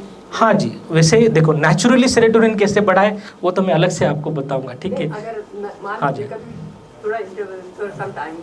हाँ जी, हाँ जी, हाँ जी, हाँ, हो सकता है, क्यों नहीं हो सकता। जैसे मैंने कहा सेरोटोनिन एक हैप्पी हार्मोन है, हैप्पी केमिकल है। अच्छी नींद से भी बढ़ता है, सोचो, अच्छी नींद से बढ़ता है, सोशलाइजेशन से बढ़ता है, कम्युनिकेशन करो, अच्छे दोस्त बनाओ, एक्टिविटी में पार्टिसिपेट करो, स्पिरिचुअलिटी से भी बढ़ता है, अच्छा खाना खाने से बढ़ता है। बस है कि उतना ही बढ़ता है जितना कुछ समय के लिए है। हाँ जी, क्यों राइट है क्या माइल्ड लेवल ऑफ डिप्रेशन में कभी भी हम सपोर्ट नहीं करते। देखो, आप क्लाइंट है, मैं साइकियाट्रिस्ट हूँ, अगर मुझे सिर्फ पैसा कमाना है तो ऑब्वियस मैं कहूँगा गोली खाओ, ये नहीं है। This is not a ethical way of practice, ये नहीं है। माइल्ड टू मॉडरेट में हम मेडिकेशन देते ही नहीं है, ज़रूरत नहीं है। अब बताओ किस, नहीं सोचो, मैंने बहुत एक्सपेक्टेशन के साथ हमारे पास क्लाइंट आता है कि डॉक्टर हमें मेडिकेशन देगा, मैं कहता हूँ आपको ज़रूरत नहीं है, वो कहते कि अच्छे डॉक्टर नहीं है तो हम कहते कि नहीं, आपको थेरेपी की ज़रूरत है, आप ठीक कर हो पाओगे अगर नेक्स्ट कुछ दिन तक जब ये लाइफस्टाइल, डाइट एंड थेरेपीज आप कंटिन्यू करेंगे। अगर उससे इफेक्ट नहीं आता है तो आप मेरे पास आ सकते हैं। इसमें अगर ज़रूरत पड़ती है तो मैं बहुत ही माइल्ड डोज मेडिकेशन जिसका कोई साइड इफेक्ट नहीं होगा वो आपको दे सकता हूँ। वो फिर खुश हो जाते हैं, बोले ठीक है सर। फिर देखते हैं कि 15 डेज बाद वो कहते हैं कि हाँ थेरेपी से बहुत इफेक्ट हुआ है और हम ठीक कर रहे हैं और ज़रूरत नहीं है सर मेडिकेशन की। कुछ सपोर्टेड मेडिकेशन दी जा सकती है, जैसे बहुत बार डिप्रेशन में बहुत स्ट्रेस होता है, अनमैनेजेबल एंजाइटी होती है, तो कुछ सपोर्टेड मेडिकेशन जिसको हम बेंजोडाइजेपिन भी कहते हैं, एंटी एंजाइटी मेडिकेशन, जिसको स्लीप मेडिकेशन कहा जाता है लेकिन वो है नहीं, sleep medication are different and anti anxiety alprax is both sleep medication as well as anti anxiety medication. हाँ, इसका साइड इफेक्ट बहुत होता है, ठीक है, अल्प्रेक्स का डिपेंडेंस भी होता है, वो भी हम देखेंगे क्या क्या मेडिकेशन होते हैं। नेक्स्ट, हाँ, और थेरेपीज में बहुत इंपॉर्टेंट, अल्प्रेक्स तो सोने का हाँ, सोने नींद का, आ जाए उसके लिए होता है। हाँ जी, हाँ जी, वो प्राइमरी एंटी एंजाइटी है, लेकिन उसका हाईएस्ट प्रॉपर्टी है सेडेशन, जिसके लिए नींद आती है उसके लिए लोग लेते हैं, जिसमें ज़्यादातर ओवरडोज करते हैं या तो डिपेंडेंस हो जाता है। It is anti anxiety. Anti anxiety, हाँ जी, For 4 to 5 hours if you are getting sound sleep. Right And after that you are not getting sound sleep Right. at this age. Right Is that okay or should one go in for some medication? Right. So ideally quality of sleep is measured कि आपकी 6 to 7 hours of sound sleep है without interruption, ideally ये देखा जाता है। But due to any medical issues, जैसे आपको diabetes है, आपको और कोई इश्यूज़ है, फिजिकल इश्यूज़ है, इस वजह से बीच पे हो सकता है 3-4 घंटे बाद आप उठ रहे हो फिर सो रहे हो, लेकिन ये भी जो आपकी बात उसकी भी नींद है वो भी आप सेटिस्फाइड हो, quality of sleep is good. मैं कह रहा हूँ then in between 1 to 2 times interruption common है इस एज में। इसके अलावा हो सकता है कि कुछ लोग रात को कम सोना पसंद करते हो, दोपहर में नैप या तो 2 से 3 घंटे की नींद ही, जैसे मैं महाराष्ट्र पुणे से हूँ, पुणे में सारे दुकान 2 से 4 बंद हो जाते हैं अच्छा है कि तो ये सब पता है कि ये लाइफस्टाइल है हमारे यहाँ, सारे लोग 2 से 4 सो जाते हैं, तो 2 से 4 सोते हैं तो सुबह जल्दी उठते हैं 5 बजे, क्योंकि 10 बजे सोते हैं, तो रात की 5-6 घंटे काफ़ी है, क्योंकि दोपहर में 2 घंटे सो रहे हैं। तो दिस इज़ द लाइफस्टाइल। इससे क्या होता है कि बाकी दिन वो एक्टिव रहते हैं, दोपहर में कंपेरेटिव वो आराम करना पसंद करते हैं। पूरी उनका वहाँ की पता नहीं क्यों लाइफस्टाइल ऐसी है कि हम भी अडॉप्ट हो चुके हैं, लेकिन यहाँ पे पॉसिबल नहीं होता है, लेकिन इस तरीके से है। तो हम देखते हैं उस तरीके की भी स्लीप, क्वालिटी ऑफ स्लीप, अगर हम सेटिस्फाइड है अपनी स्लीप से तो हम देखेंगे उसकी क्वालिटी ठीक है। नेक्स्ट, हाँ, कॉग्निटिव बिहेवियरल थेरेपी एक थेरेपी होती है जिसके बारे में हम देखेंगे कि ये क्या होती है। इसके अलावा इंटरपर्सनल थेरेपी होती है जहाँ पे भी इंटरपर्सनल रिलेशनशिप इश्यूज होते हैं। कॉग्निटिव बिहेवियरल थेरेपी वो हम देखेंगे उसके ट्रायड क्या होता है। नेक्स्ट, ट्रीटमेंट क्या है। मोस्टली ये देखा बहुत इंपॉर्टेंट है, जब भी हम लोनली, स्ट्रेस, डिप्रेस महसूस करें, अगर हम अपने आप को मैनेज कर सकते हैं जहाँ तक पॉसिबल है, कुछ अपने आप को डाइट मॉडिफिकेशन के साथ, लाइफस्टाइल चेंजेस के साथ और पर्टिकुलर इश्यूज़ को बेटर वे में हैंडल कर सकते हैं अपने आप को, तो वो तो बहुत ही अच्छी बात है। लेकिन ये नहीं हो पा रहा है तो वेट ना करें, उसके लिए प्रोफेशनल की हेल्प लें, ठीक है जी। तो प्रोफेशनल में आप जब भी आपको mild to moderate issues of depression, जो मैंने कहा कि बहुत सारे 10 लक्षण होते हैं, 10 में से 4 से 5 लक्षण कंटिन्यूसली हो रहे हैं, जो ज़्यादातर स्ट्रेस और डिस्ट्रेस क्रिएट कर रहे हैं। डिसफंक्शनैलिटी बहुत ज़्यादा है कि फंक्शनल नहीं हो पा रहा है या तो मैनेज नहीं हो पा रहा है, कोप अप नहीं कर पा रहे हो, तो उसके लिए प्राइमरी जो कंसल्ट करना है आपको क्लिनिकल साइकोलॉजिस्ट को करना है। जहाँ पे भी लगता है कि सिविरिटी बहुत ज़्यादा बढ़ गई है, मैनेजेबल ही नहीं हो पा रहा है और symptoms are that severe to कि मैनेज नहीं हो पा रहा है, तो आपको कंसल्टेंट साइकियाट्रिस्ट के पास आपको कंसल्ट करना है, ठीक है। इसमें क्या होता है, जैसे मेंटल हेल्थ प्रोफेशनल में सभी आते हैं, क्लिनिकल साइकियाट्रिस्ट, कंसल्टेंट साइकियाट्रिस्ट हो, क्लिनिकल साइकोलॉजिस्ट हो, मेंटल हेल्थ नर्सिंग प्रोफेशनल होते हैं, नर्सिंग प्रैक्टिशनर, जैसे यूएस में तो नर्सिंग प्रैक्टिशनर्स भी होते हैं, वहाँ पे भी रेफ़र किया जाता है, जनरल प्रैक्टिशनर्स होते हैं उनके पास भी रेफ़र किया जा सकता है। इसके अलावा अलग अलग साइकोथेरेपी, जो फर्स्ट हम देखते हैं सीबीटी में जो प्राइमरी देखते हैं हमारे अगर डिप्रेशन में विचारों में बदलाव है, जैसे ज़्यादातर नेगेटिव विचार, हेल्पलेस, होपलेस, वर्थलेस महसूस करना, डेथ विच से सुसाइडल थॉट्स और एक्सट्रीम नेगेटिव थॉट्स, गिल्ट महसूस होना वगैरह वगैरह, अलग अलग ऑब्सेसिव थॉट्स, प्रीऑक्युपाइड ब्रेन है, डीप लेवल ऑफ थॉट है, रूमिनेशन है, अलग अलग थॉट्स हम देखते हैं। उसको अगर ठीक करना है, जब भी थॉट्स ये अनमैनेजेबल होते हैं तो हमारे फीलिंग्स, हमारे इमोशन को अफेक्ट करता है। हमेशा नेगेटिव थॉट्स कुछ समय तक जब अनमैनेजेबल हो तो हमारे इमोशंस को अफेक्ट करते हैं, कि हमारे इमोशन बदल जाते हैं। नेगेटिव थॉट्स में जब हमारे उदासी चलती है तो हमारे इमोशंस में भी उदासी चलती है, सैडनेस महसूस करना ये इमोशन है। इसके अलावा जब इमोशंस में बदलाव होते हैं तो वो कुछ समय के बाद मूड में भी बदलाव लाते हैं, क्योंकि emotions and mood are interlinked, ठीक है। तो उसमें मूड में भी बदलाव होते हैं। तो मैंने कहा डिप्रेशन तो एक मूड डिसऑर्डर है।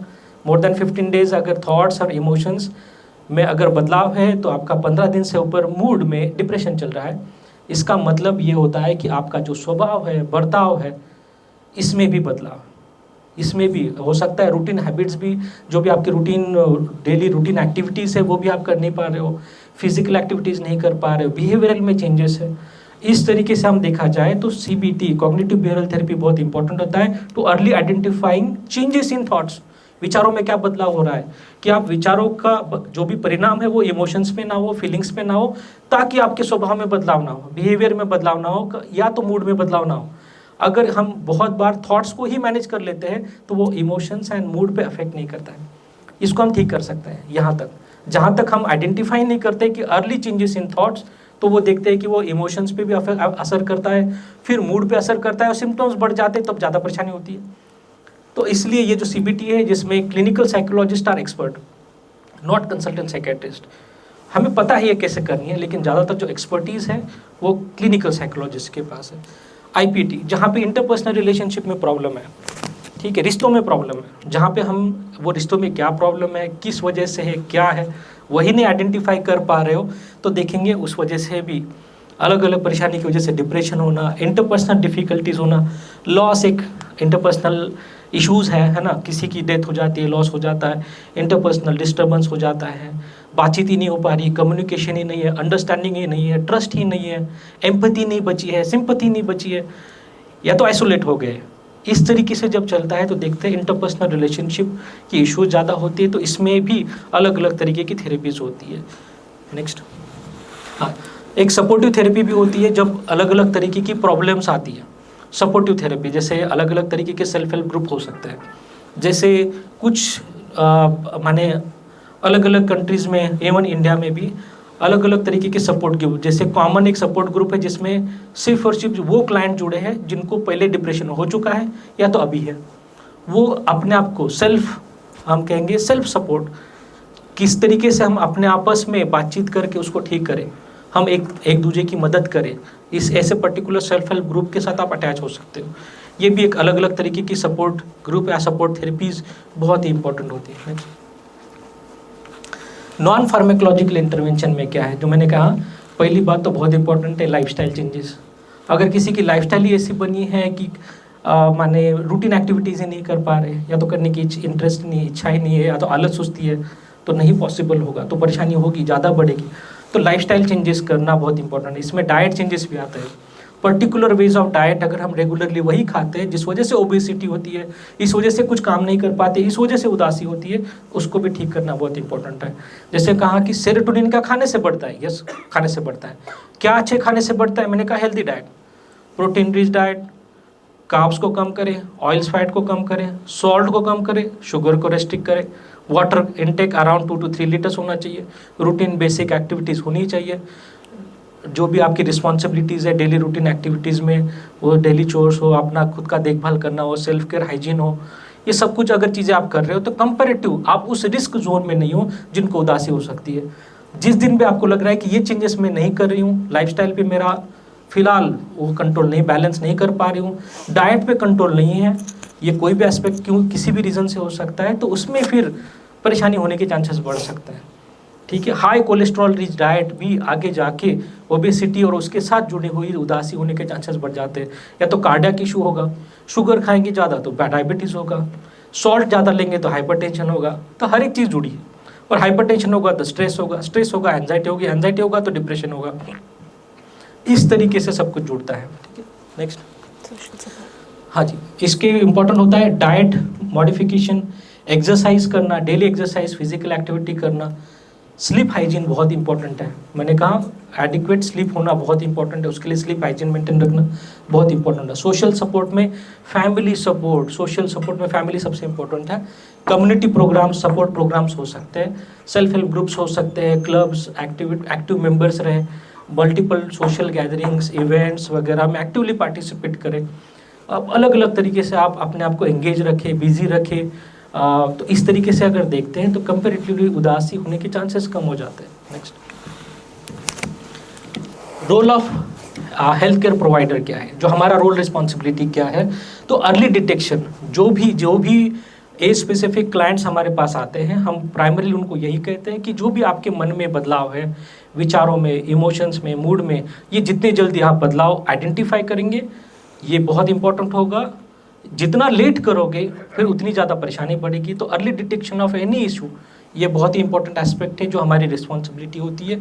और उसके साथ इंटरवेंशन, एक standard intervention line of management, या तो मेडिकेशन हो, थेरेपीज हो, वो बताना, रेगुलर स्क्रीनिंग होना, रेगुलर स्क्रीनिंग असेसमेंट होना, ये भी बहुत इंपॉर्टेंट है। और उसके साथ डिप्रेशन का स्क्रीनिंग, अलग अलग स्पेसिफिक डिप्रेशन स्केलिंग होना, जिससे ये पता चले कि हाँ प्रीवियसली मुझे मॉडरेट टू सीवियर डिप्रेशन था और अब 15 दिन के इंटरवेंशन थेरेपी या तो मेडिकेशन के साथ हमारा असेसमेंट क्या है, अभी फिलहाल डिप्रेशन कितना है, ये भी पता होना चाहिए। नहीं तो बहुत लोग 3 महीने पहले उदासी थी, अभी भी हम उदास ही है ऐसा ही बोलते हैं, डिप्रेस ही है, ऐसा नहीं होता। वो डिपेंड करता है आपके क्लिनिकल रेटिंग स्केल में कितने आप माइल्ड लेवल है, मॉडरेट है, या तो आप उससे रिकवर हो चुके हो, ये बहुत इंपॉर्टेंट। आपके पास आते हैं पेशेंट? हाँ जी, हाँ जी, हाँ जी, हाँ जी, कॉमन में आते हैं।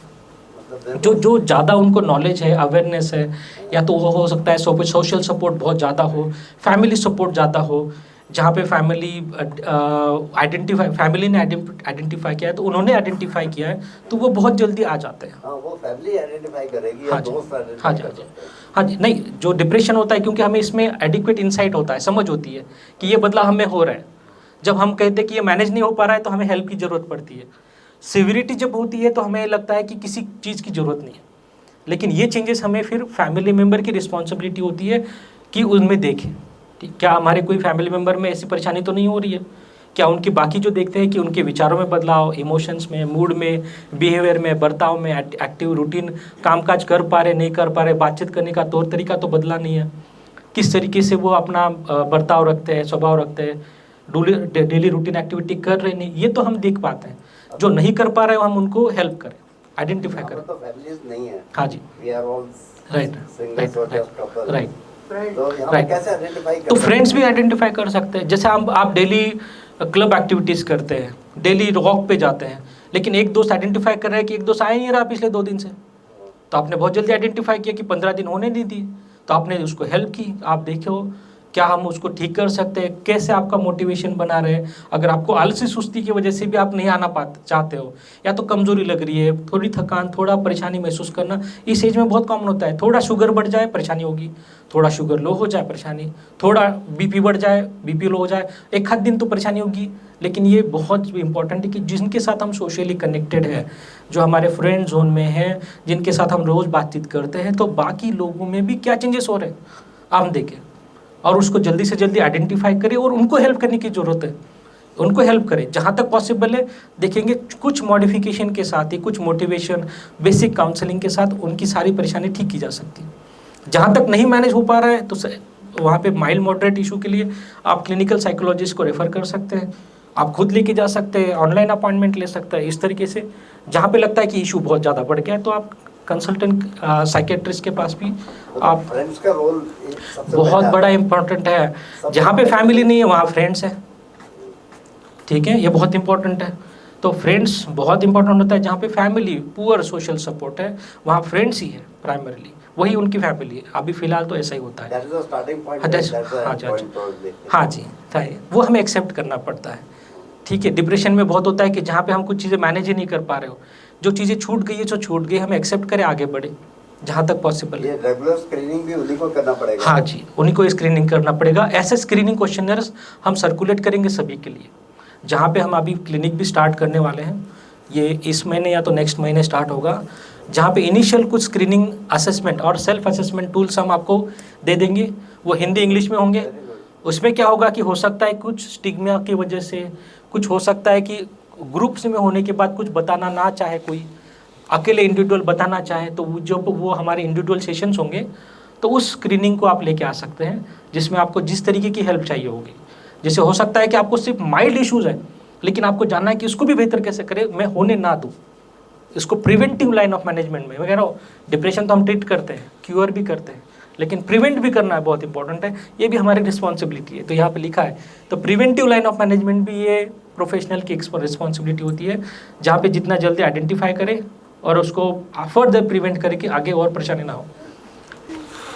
Geriatricians are trained in mostly medicine line of management. Geriatric psychiatrists are specialists in managing psychiatric or mental health issues in geriatric age group, mostly more than 60 years. ठीक है, आगे एक और केस देखेंगे, जैसे मिस्टर सुशील कुमार है, ये 75 इयर्स के थे, who benefited from combination of medication and cognitive behavioral therapy leading to significant improvement in his depressive symptoms. आप देखेंगे कि ये क्यों हुआ कि दो लाइन ऑफ मैनेजमेंट, हमने थेरेपी भी की, हमने मेडिकेशन भी दिए कुछ समय के लिए, थेरेपी कंटिन्यू रही लेकिन सिग्निफिकेंट इंप्रूवमेंट, क्योंकि प्रीवियस जो उनका डायग्नोसिस था that was severe depressive episode और रिकरेंट डिप्रेसिव एपिसोड, जो प्रीवियस भी बहुत सारे एपिसोड्स ऐसे हो चुके हैं. जब ऐसा इलनेस होता है, सिविरिटी ज़्यादा होती है, तो इसमें कॉम्बिनेशन ऑफ ट्रीटमेंट भी चलता है, थेरेपी भी चलती है, मेडिकेशन भी चलती है. इसके अलावा सपोर्टेड लाइन ऑफ मैनेजमेंट में बहुत सारी एक्टिविटीज़ हो, माइंड बॉडी रिलैक्सेशन हो, अलग अलग तरीके के हम देखते हैं. इसके अलावा कुछ रोल ऑफ, जैसे हमारे पास प्रोसीजर्स तो बहुत कम है मेंटल हेल्थ में. एक डीप टीएमएस हम कहते हैं, RTMS, repeated trans magnetic stimulation, जिसमें माइंड के अलग, ब्रेन के अलग अलग स्ट्रक्चर, अलग अलग सेंटर्स को, एरियाज को हम मैग्नेटिक स्टिमुलेशन के थ्रू स्टिमुलेट करते हैं, जिससे सेरोटोनिन लेवल रेगुलेट हो सकता है. तो ये भी एक लाइन ऑफ मैनेजमेंट है जहाँ पे ट्रीटमेंट रेजिस्टेंट हो जाता है डिप्रेशन. तो ये भी एक लाइन ऑफ मैनेजमेंट है जो यहाँ इस स्लाइड में नहीं है, जो बताना इंपॉर्टेंट है. तो अलग अलग तरीके, ब्रेन स्टिमुलेशन की एक टेक्निक है जो एक इक्विपमेंट के थ्रू हम ब्रेन को स्टिमुलेट कर सकते हैं. नेक्स्ट, हाँ, बैरियर ऑफ ट्रीटमेंट क्या है, क्या परेशानी है कि हम इसको ट्रीट ही नहीं कर पाते, बहुत बार परेशानी होती है. पहला जो बैरियर ऑफ ट्रीटमेंट है ये है स्टिग्मा. बहुत लोगों के पास एक मिसकंसेप्शन होता है, lack of knowledge, lack of awareness, और स्टिग्मा होता है कि अगर मुझे डिप्रेशन है, दूसरों को पता चलेगा तो क्या होगा. घर में ही रह रहे हैं लेकिन हस्बैंड को पता नहीं, घर में रह रहे वाइफ को पता नहीं, बच्चों को नहीं बता पाएंगे, क्या वो सोचेंगे, दोस्तों को नहीं बता पाएंगे, क्या वो सोचेंगे. तो इस तरीके का जो स्टिग्मा है, यही सबसे बड़ा इसमें बैरियर है कि हम लाइन ऑफ मैनेजमेंट ट्रीटमेंट ही नहीं कर पाते, क्योंकि वो टर्नअप ही नहीं होते, वो दिखाते ही नहीं, आते ही नहीं, असेस ही नहीं करते, इवैल्यूएट ही नहीं करते, इवन सेल्फ इवैल्यूएशन भी नहीं करते. दूसरा एसेसिबिलिटी. ठीक है, एसेसिबिलिटी क्या है कि बहुत सारा बार देख सकते हैं कि बहुत सारे ऐसे एरियाज भी होते हैं जहाँ पे मेंटल हेल्थ एक्सपर्ट ही नहीं है, प्रोफेशनल ही नहीं है, तो वो कैसे ट्रीटमेंट करेंगे. तीसरा होता है अफोर्डेबिलिटी, जहाँ पे देखता है कि इंडिया में कम से कम अफोर्डेबल है. अगर हम कंपेयर करें स्टेट्स, यूएस से इंडिया का कंपैरिजन करें, तो एक क्लिनिकल साइकोलॉजिस्ट इंडिया में चार्ज करता है around 1000 rupees to 2000 rupees for single session of CBT, cognitive behavioural therapy, जो अगर डॉलर में देखा जाए तो $10 to $12 होते हैं, ज़्यादा से ज़्यादा $15, बहुत ही कम है. यूएस में वही $200-300 है, $500 है, for more then 10 years of experience. अगर आप उनका अपॉइंटमेंट लेंगे, वो 3 महीने बाद मिलेगा, उसके लिए $500. उसका मतलब आपको तकरीबन 40 से 45 हज़ार रुपये उसमें लगे. कहाँ 1-2 हज़ार, कहाँ 45 हज़ार रुपये. तो इतना डिफरेंस है. तो कंपेरेटिव हम देखेंगे इंडियन मेंटल हेल्थ का जो भी सर्विसेज है कंपेरेटिव एक अफोर्डेबल है. साइकेट्रिस्ट का भी 1000 रुपीज़ से लेकर 500 रुपीज़ तक भी है. कुछ कंसल्टेंट साइकेट्रिस्ट होते हैं 500 से रुपीज़ लेकर 1500 से लेकर 2000, बहुत ही रेयरली, तो यहाँ तक ही चार्ज होता है. तो वैलिड प्रिस्क्रिप्शन वो 1 month 2 month का दे सकते हैं. तो for 1 month 2 months the charge of medication treatment is around only 1200 2000. अब यही साइकेट्रिस्ट यूएस $600 $800 आप देखेंगे उसमें एक आईफोन आ जाता है. ठीक है, उतना वो सिर्फ एक कंसल्टेशन चार्ज लेते हैं. मेडिकेशन अलग है, हो क्योंकि वहाँ पे इंश्योरेंस कवर करता है, लेकिन इंश्योरेंस के लिए भी बहुत पैसा देना पड़ता है. नेक्स्ट, प्रिवेंशन क्या कर सकते हैं. क्या हम प्रिवेंशन कर सकते हैं कि हम डिप्रेशन होने ना दें. पहला तो होता है कि अर्ली डिटेक्शन करें, अर्ली आइडेंटिफाई करें, सेल्फ आइडेंटिफाई करें कि क्या मेरे विचारों में बदलाव है, इमोशन में बदलाव है, मूड में बदलाव है, स्वभाव में बदलाव है, क्या रिस्पॉन्सिबिलिटी मैं कर पा रही हूँ, एक्टिविटी कर पा रही हूँ, नहीं कर पा रही हूँ. इस तरीके से सिम्टम देखे जाए, अर्ली आइडेंटिफाई करो. ये सबसे बेहतर टेक्निक है अर्ली स्क्रीनिंग करना. अवेयरनेस प्रोग्राम, जिस तरीके का हम अवेयरनेस सेमिनार प्रोग्राम कर रहे हैं, अलग अलग आउटरीच प्रोग्राम के साथ हम करते हैं. हमने ऑलरेडी पैन इंडिया बीएसएफ के साथ, दिल्ली पुलिस, सीआरपीएफ के साथ ऑलरेडी इस तरीके के प्रोग्राम हम कर चुके हैं. तो इस तरीके से प्रोग्राम होते हैं जिससे एक अवेयरनेस होता है, स्टिग्मा कम होता है, लोगों को पता चलती है एटलीस्ट डिप्रेशन एक क्लिनिकल इलनेस है. तो ये बहुत इंपॉर्टेंट है. एंड सोशल सपोर्ट ही बहुत इंपॉर्टेंट है. सोशल सपोर्ट, फैमिली सपोर्ट, ये भी बहुत इंपॉर्टेंट. नेक्स्ट, हाँ जी, केयर गिवर की क्या रिस्पॉन्सिबिलिटी है? मैंने कहा केयर गिवर में फ्रेंड्स भी, जो आपका क्वेश्चन था, केयर गिवर माने वो है जो जिनको भी डिप्रेशन है उनकी केयर कर सकता है, केयर कर रहा है, केयर हो सकता है। इसका सब पहला सपोर्ट होता है कि उनकी है कि रेगुलर मॉनिटर करें कि उनकी सिम्टम्स में क्या बदलाव है, उनके लक्षणों में क्या बदलाव है, कितना इंप्रूवमेंट हो रहा है, नहीं हो रहा है, मेडिकेशन रेगुलर ले रहे नहीं ले रहे, और उसके साथ एक्टिविटी कर रहे नहीं कर रहे। तो सोशल सपोर्ट के साथ उस तरीके का मॉनिटरिंग करना, सिम्टम्स को देखना, साइड इफेक्ट को भी देखना। कभी कभी मेडिकेशन के अगर कुछ साइड इफेक्ट हो रहे हो तो वो भी देखना, वैसे तो रेयर होते हैं लेकिन अगर हो रहा है तो वो भी देखना। इसके अलावा सेल्फ केयर, बहुत बार देखते हैं कि सेल्फ केयर भी छोड़ देते हैं। जब भी सीवियर डिप्रेशन होता है तो अपनी केयर भी नहीं करते, हाइजीन भी मेंटेन नहीं कर सकते, तो वो भी देखना कि सेल्फ केयर के लिए भी असिस्ट करें। तो ये केयर गिवर की रिस्पॉन्सिबिलिटी है। नेक्स्ट, अलग अलग कम्युनिटी प्रोग्राम्स हो सकते हैं, अवेयरनेस प्रोग्राम, कैंपेन हो सकता है, सेमिनार्स हो सकते हैं, वर्कशॉप हो सकते हैं। तो ये भी बहुत इंपॉर्टेंट है डिप्रेशन के लिए। आप में से जो भी वॉलंटरी भी कर सकते हैं कि नहीं, जैसे हम तो आपके लिए महीने में एक प्रोग्राम कर रहे हैं, एक उत्सव में कर रहे हैं और एक यहाँ पर महीने में एक। लेकिन अगर आप में से कोई भी डिप्रेशन रिलेटेड या तो मेंटल हेल्थ रिलेटेड कुछ टॉपिक के बारे में कुछ और नॉलेज लेना चाहता है, और पर्टिकुलर जब आपका इसी ऑडिटोरियम को अगर यूटिलाइज करके अगर आप आपस में ही डिस्कस कर लेते हैं, उससे कुछ पॉइंट निकलते हैं जो आपको पर्टिकुलर जो हमारा सेमिनार होगा उसमें डिस्कस करना है, जहाँ तक आप अपने आप में ही उस प्रॉब्लम को सॉल्व कर सकते हैं बातचीत के थ्रू। और कुछ वॉलंटियर जो और अपने आप को एक्टिवली पार्टिसिपेट करेंगे उस पर्टिकुलर में, और अपनी एक रोल रिस्पॉन्सिबिलिटी समझेंगे कि और कुछ अगर रीडिंग मटेरियल और कुछ मल्टीमीडिया की रिक्वायरमेंट होगी अपना नॉलेज एंड कुछ स्किल डेवलप करने की, तो वो हम प्रोवाइड कर देंगे। तो इस तरीके से भी आप सोच सकते हैं कि हम चाहते हैं कि आप ही अपना जो भी इलाज होता है या तो आप अपनी ही हेल्प करें, सेल्फ हेल्प करें। और इस तरीके के ग्रुप थेरेपी पॉसिबल है, सेल्फ हेल्प ग्रुप पॉसिबल है। हो सकता है उस सेल्फ हेल्प ग्रुप में वो भी लोग हैं जिनको डिप्रेशन नहीं है, लेकिन वो एक्टिवली रहना चाहते हैं कि वो समझना चाहते हैं डिप्रेशन क्या है। किसी ना किसी को होने के चांसेस मैंने कहा 50% है, तो बहुत ज़्यादा चांसेस है। तो हम ना होने देना, प्रिवेंटिव लाइन ऑफ मैनेजमेंट, ये सबसे इंपॉर्टेंट चीज़ है कि अगर हम अभी फ़िलहाल महसूस नहीं कर रहे, ना ही हमने ज़िंदगी में कभी उदासी महसूस की है, तो हमें कभी उदासी होनी भी नहीं चाहिए। तो ये भी हमारी रिस्पॉन्सिबिलिटी है। Next, Suppose we identify 8 to 10 हाँ जी, volunteers. हाँ जी, So can you give some special Yeah, training sure. or online Sure. training? हाँ, ये तो online counselling therapies, online skill building programmes possible है, वॉलंटियर प्रोग्राम्स भी पॉसिबल है, जिसमें जो भी हमारे नेक्स्ट इंटरेक्शन होंगे उसको हम डिवाइड करेंगे कि हम कुछ समय देंगे इस पर्टिकुलर ग्रुप सेमिनार, वर्कशॉप और वॉलंटियर ट्रेनिंग के लिए। कुछ समय के लिए हम इंडिविजुअल बेस्ड जो असेसमेंट, इवैल्यूएशन, ट्रीटमेंट और थेरेपीज के लिए देंगे।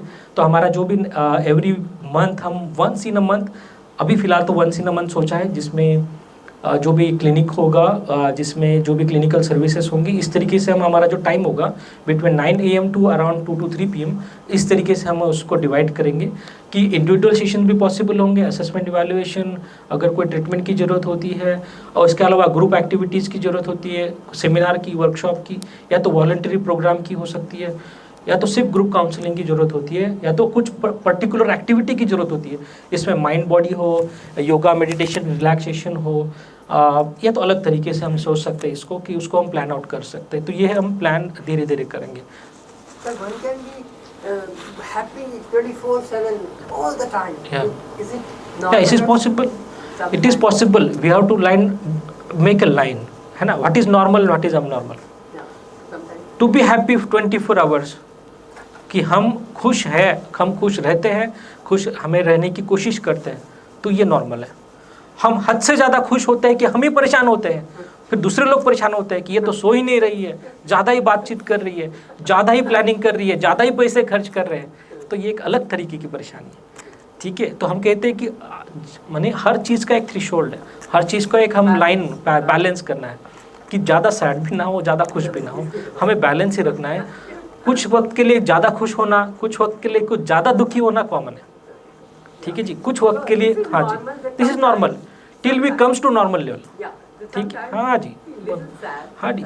तो हम देखो स्टेट ऑफ माइंड जो हम कहते हैं, जो भी हमारे इंटरनल फीलिंग्स होते हैं, इमोशनल स्टेट होता है, ये अलग अलग पैरामीटर पे डिपेंड करता है। वक्त कैसा है, लोग कैसे हैं, आजू बाजू के लोग, हम किस सिचुएशन में हैं, क्या हमने अचीव किया है, क्या हैप्पी हुआ है, कुछ इंसिडेंट्स होते हैं, हम देख सकते हैं, कुछ भी हो सकता है। आउटिंग के लिए जब हम आउटिंग करते हैं या तो हम जहाँ कहीं माने बाहर घूमने जाते हैं तो कुछ समय हम बहुत खुश रहते हैं, हम एक्सप्लोर करते हैं वगैरह, फिर घर पे आते हैं फिर वही।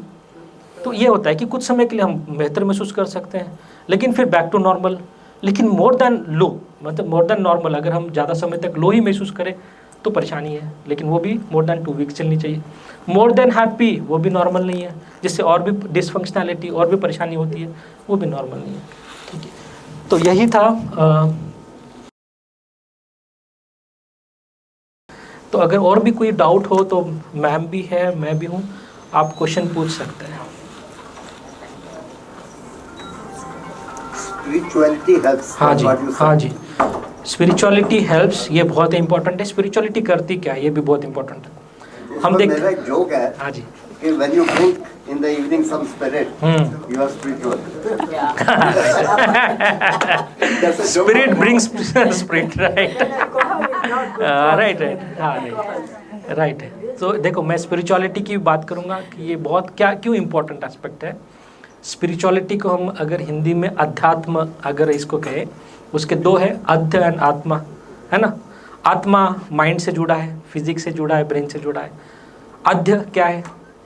अध्य इज फर्स्ट, अध्य हम कहते हैं इन संस्कृत, अध्य इज फर्स्ट आत्मा, first mind, first health, first physique, है ना, यही कहते हैं। तो ये बहुत इंपॉर्टेंट है। जो भी आध्यात्मिक चीज़ें होती है, स्पिरिचुअलिटी की चीज़ें होती है, वो बेटर अपने आप को अंडरस्टैंड करने के लिए ज़रूरी है कि हमारे सोच में क्या चल रहा है, विचारों में क्या चल रहा है ना, बदलाव, समझ में क्या चल रहा है, कैसे दुनिया को और अच्छे तरीके से समझे और अपने आप को और कैसे इन्वॉल्व करे कि हम एक अपने आप को और मोटिवेटेड रखे। स्पिरिचुअली भी बहुत इंपॉर्टेंट है, एंगेज रहे।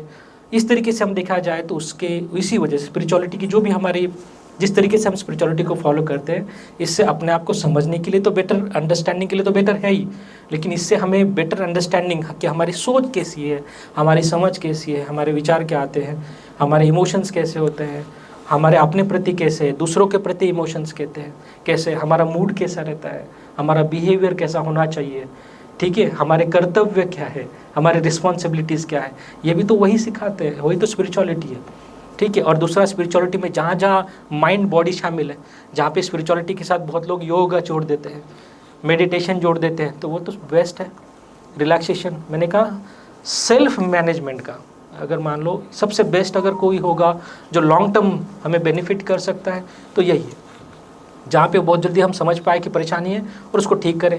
फिर वो स्पिरिचुअलिटी हो, थेरेपीज़ हो, वेरियस थेरेपीज़ हो, तो यही बेस्ट है। जहाँ पे भी हमें लगता है कि नहीं मैनेज हो पा रहा है तो हम उसको ठीक कर सकते हैं with some medication for some days, not for life long. मैं कह रहा हूँ लाइफ लॉन्ग जो अल्प्रेक्स भी लेते हैं वो गलत है, नहीं लेनी चाहिए। ठीक है, लाइफ टाइम एंटी डिप्रेशन लेते हैं, नहीं लेनी चाहिए। हाँ, लाइफ लॉन्ग आप एंटी हाइपरटेंसिव ले रहे हो, आप लाइफ टाइम डायबिटीज के लिए मेडिकेशन ले रहे हो, लाइफ टाइम और अदर मेडिकल इश्यूज़ के लिए गोली, ये इंपॉर्टेंट है। लेकिन मेंटल हेल्थ इश्यूज़ के लिए लाइफ टाइम कोई भी मेडिकेशन की ज़्यादातर ज़रूरत है ना, इवन नॉट फॉर सेरोटोनिन। लेकिन हम देखते हैं कि हाँ, लाइफ लॉन्ग कब बनता है, जैसे डिप्रेसिव एपिसोड हम कहते हैं कि एक मोर देन 15 डेज का एक एपिसोड, एक दौर उदासी का आके चला गया, जिसमें मेडिकेशन चली, थेरेपी चली, सीवियर था। सेकंड एपिसोड भी आ गया क्योंकि बीच में मेडिकेशन बंद हो गई, थेरेपी भी नहीं की, ना ही अपने आप के ऊपर इम्प्रूवमेंट की, ना ही चेंजेस करे, बदलाव करे, स्किल बिल्डअप किया। फिर सेकंड एपिसोड आ गया। फर्स्ट एपिसोड में 3 मंथ्स 6 मंथ्स मेडिकेशन हम और थेरेपीज हम रिकमेंड करते हैं। सेकंड एपिसोड में more than 6 months to 1 year. लेकिन जब थर्ड एपिसोड आता है तो study says you have to take that medication for more than 2 years, कि जो एंटी डिप्रेशन चलेंगे 2 साल चलेंगे। हम बोलते भी, हम रिकमेंड करते हैं, डोज हम एडजस्ट करते हैं, ड्यूरेशन फिक्स हो जाता है। लेकिन what happens after successive third और फोर्थ फिफ्थ एपिसोड, ऐसा होता है रिकरेंट डिप्रेशन में, यही होता है। और अनमैनेजेबल डिप्रेशन, क्रोनिक डिप्रेशन, ठीक है, अलग अलग परेशानियाँ होती है, साइक्लोथाइमिया, डिस्थाइमिया, अलग अलग किस्म की मेंटल हेल्थ इश्यूज़ है जिसमें मेडिकेशन फिर लाइफ लॉन्ग हो जाती है। क्योंकि इसमें जो रोल ऑफ सेरोटोनिन है, आपका ब्रेन की कैपेसिटी कम हो जाती है सेरोटोनिन को रेगुलेट करने के लिए, तब आप मेडिकेशन पे थोड़े निर्भर हो। लेकिन मेडिकेशन वही है जो सबसे ज़्यादा सेफ है, लोअर डोज है, सेफेस्ट है, कंपेरेटिव कोई साइड इफेक्ट नहीं है, और साइड इफेक्ट हो भी जाता है तो भी मैनेजेबल है। तो हम देखते हैं इस तरीके से। तो जो लाइन ऑफ मैनेजमेंट है, अगर बहुत जल्दी आप आइडेंटिफाई करें कि मैनेज कर रहे हो, बेटर ट्रीटमेंट, बेटर मैनेजमेंट हो रहा है, तो हम सक्सेसफुल एपिसोड्स प्रिवेंट कर सकते हैं। If we start taking serotonin externally, Hmm. so our brain will stop making serotonin. No even so brain has a capacity, जब से बन रहा है सेरोटोनिन, तो जब तक हम हैं तब तक सेरोटोनिन बनते रहेगा, नो मैटर यू टेक और नॉट। और जब तक सेरोटोनिन नॉर्मल है, उसमें एड ऑन सेरोटोनिन करना ये कोई लॉजिक नहीं है। कि आपको डिप्रेशन नहीं, आप एंटी डिप्रेशन खा रहे हो, कोई लॉजिक नहीं होता है।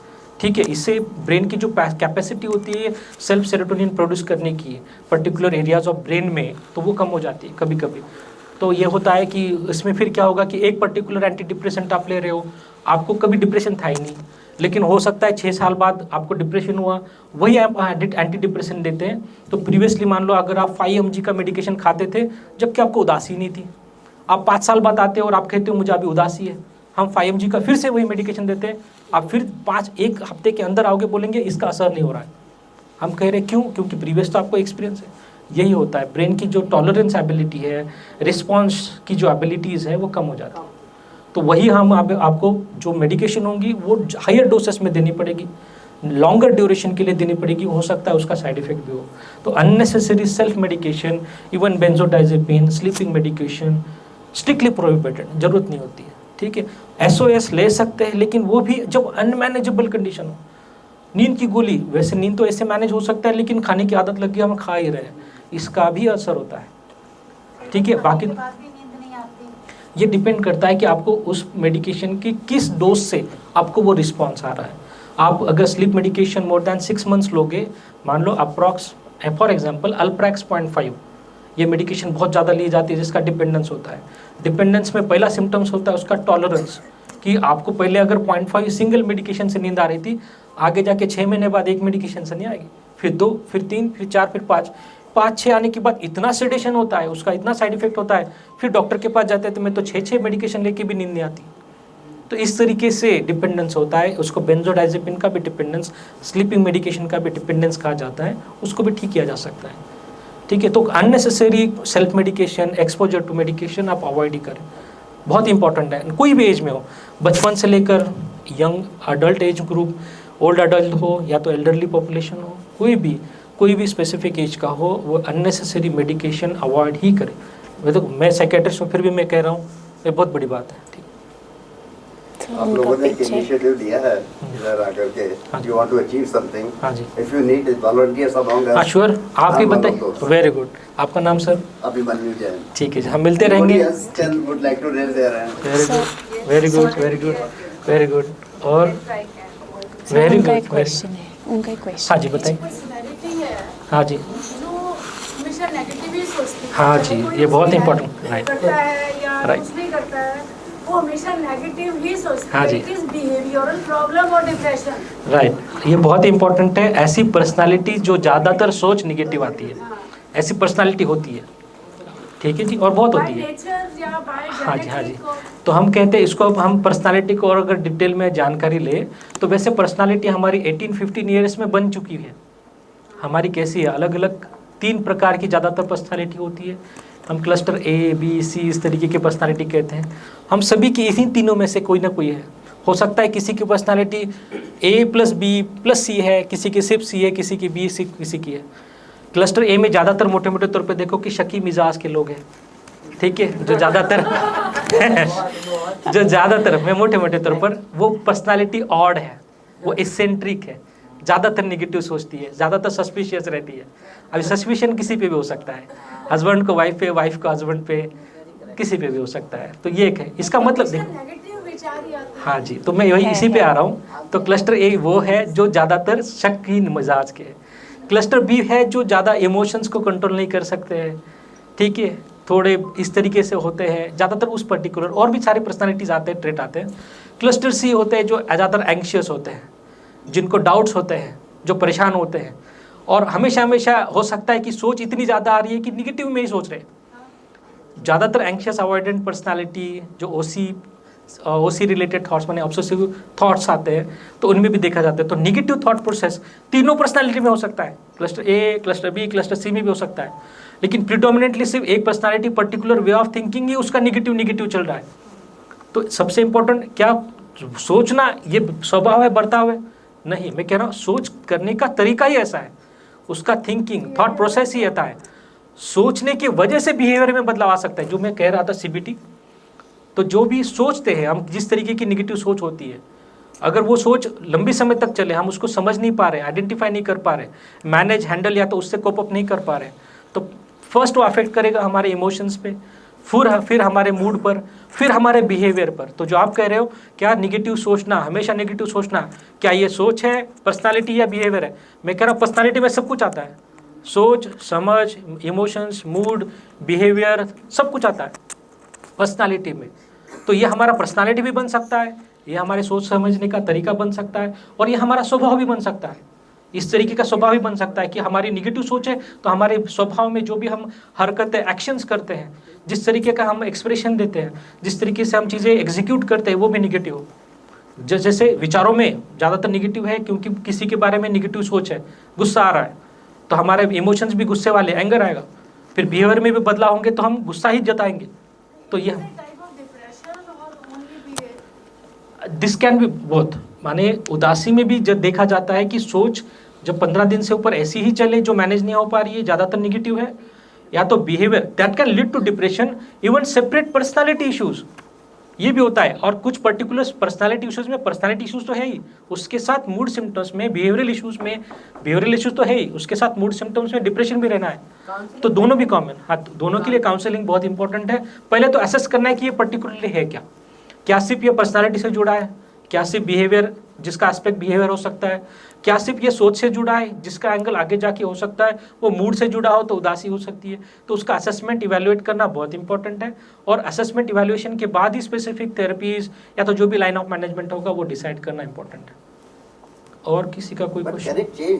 या द पर्टिकुलर जो भी हम कहते हैं कि एक स्टैग्नेंट पर्सनालिटी होती है जो चेंज नहीं होगा, जो कहते हैं हम स्टबर्न है, जैसे जिनके ट्रेड जो ठीक मतलब सेट हो गए, शक करना ये ठीक नहीं होने वाला, आप समझाओ कोई भी नहीं होगा लेकिन उसके लिए अलग थेरेपीज होती है, समझा सकते हैं जहाँ तक पॉसिबल है। हाँ जी, कम हो सकता है।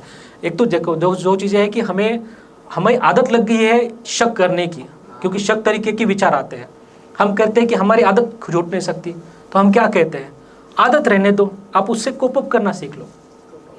मैं कह रहा हूँ आपके विचार आपके पास है, आपने कभी दोहराए नहीं, शक तो किसी पे करते थे, बताए नहीं, क्या फर्क पड़ता है?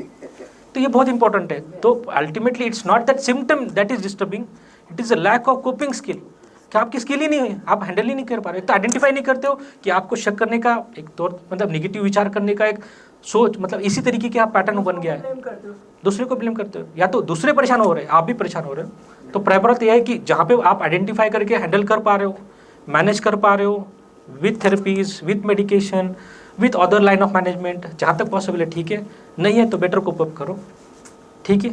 और इससे ये देखो कि विचार आ रहे हैं, आपको ज़्यादा डिस्ट्रेसिंग ना हो, उसके साथ डिसफंक्शनैलिटी ना हो, adopt your life with this kind of thoughts. धीरे धीरे ये कम होते कंट्रोल आने लगता है, देन वो धीरे धीरे ठीक होने लगता है, ये देखा जाता है। जैसे मैंने कहा अल्कोहल, आदत लग गई है, छूट ही नहीं रही है, फिर क्या करेंगे? तो वही इसलिए वही होता है, ट्रीटमेंट होता है, थेरेपीज होती है, मेडिकेशन होता है। या तो हम कहते हैं कि आपकी सराउंडिंग में अल्कोहल घर पे ही मिलता है, पापा ही लेके आते हैं, बच्चा कैसे ठीक होगा बताओ? नहीं होगा। तो हम कह रहे कोप अप करो, ठीक है। इससे ही भी इस पर्टिकुलर सिचुएशन सराउंडिंग से के साथ आपको कोप अप करना पड़ेगा, आपको इस तरीके से भी हैंडल करना पड़ेगा। तो इसके लिए भी अलग अलग थेरेपीज होती है।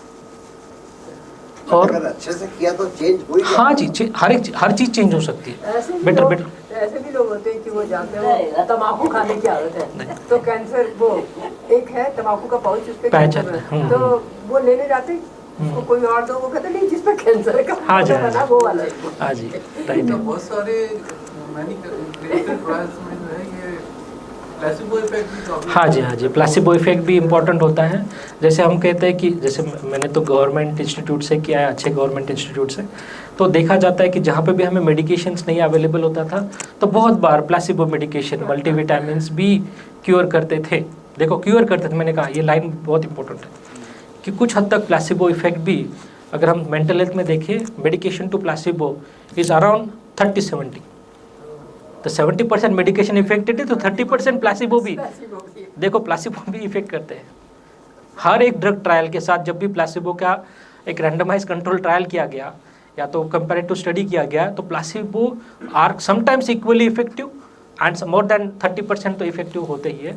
लेकिन प्लासिबो के साथ जो एड ऑन काउंसलिंग होती है, हाउ टू अडॉप्ट, ठीक है, तो ये बहुत इंपॉर्टेंट है, इससे भी इम्प्रूवमेंट होता है। प्लासिबो का कंपैरेटिव वो है जो साइड इफेक्ट भी नहीं है, ठीक है, तो इस तरीके से देखा जाता है। और ठीक है,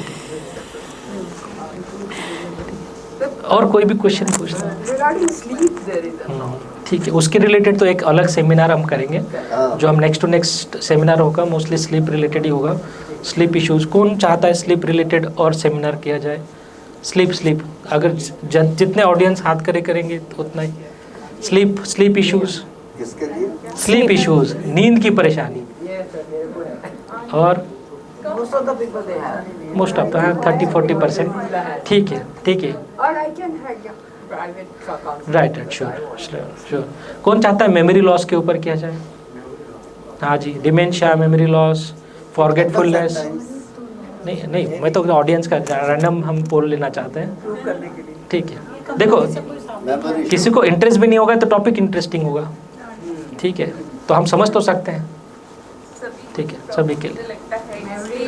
इसीलिए जो सबसे कॉमन इशू है डिप्रेशन, इसीलिए हमने ये फर्स्ट टॉपिक से लेके, ठीक है, जो दारू लेके हमको नहीं ठीक है, So how to और control that will be very nice. Right, वो भी हम उसमें डिस्कस करेंगे सेपरेटली, ठीक है, क्योंकि वो भी एक लेंदी टॉपिक है, एक वास्ट टॉपिक है, उसको डिटेल में डिस्कस करना बहुत इम्पोर्टेंट है।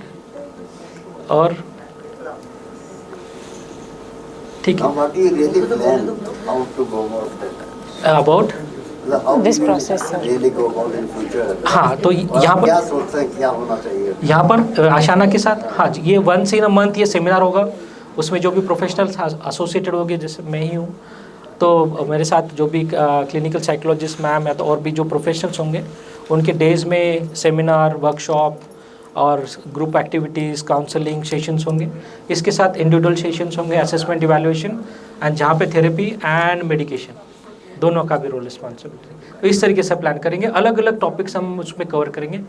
जहाँ पे आपको लगता है कि इन बिटवीन, जैसे महीने में एक तो बहुत ही कम समय है, लेकिन इन बिटवीन भी अगर आपको कहीं हेल्प लगती है तो हम कुछ हेल्पलाइन आपके लिए हम सजेस्ट कर सकते हैं, जिस पे आप 9 to 5, बिटवीन 9 to 5 आप उस पर कॉल कर सकें। अगर कोई स्पेसिफिक हेल्प हो आपको कभी भी, या तो देखते हैं 5 to 12, 5 to 9 भी, या तो 24 आवर्स ही देखते हैं कि कैसे प्लान आउट कर सकते हैं कि आपको 24 आवर्स एक हेल्पलाइन अवेलेबल होगी जिसमें आप कॉल कर सकते हैं। You are suggesting कि जिसको प्रॉब्लम है वो आपको अप्रोच करे? हाँ जी, जिसको प्रॉब्लम हो रही है वो भी अप्रोच करे, जो होना नहीं चाहते वो भी अप्रोच करे, ठीक है, तो प्रॉब्लम तो है तो होना नहीं चाहते, इवन हम प्रिवेंटिव, मैंने कहा कि प्राइमरी आप समझना चाहते हैं, सीखना चाहते हैं, काउंसलिंग लेना चाहते हैं, या तो अवेयरनेस और बेहतर करना चाहते हैं, नॉलेज और बेहतर करना चाहते हैं, या तो सिर्फ आपको देखना चाहते हो कि सच में आपको stress, anxiety, depression, burden, burnout जैसी परेशानी है या नहीं, उसके लिए भी आप कंसल्ट कर सकते हैं, ठीक है।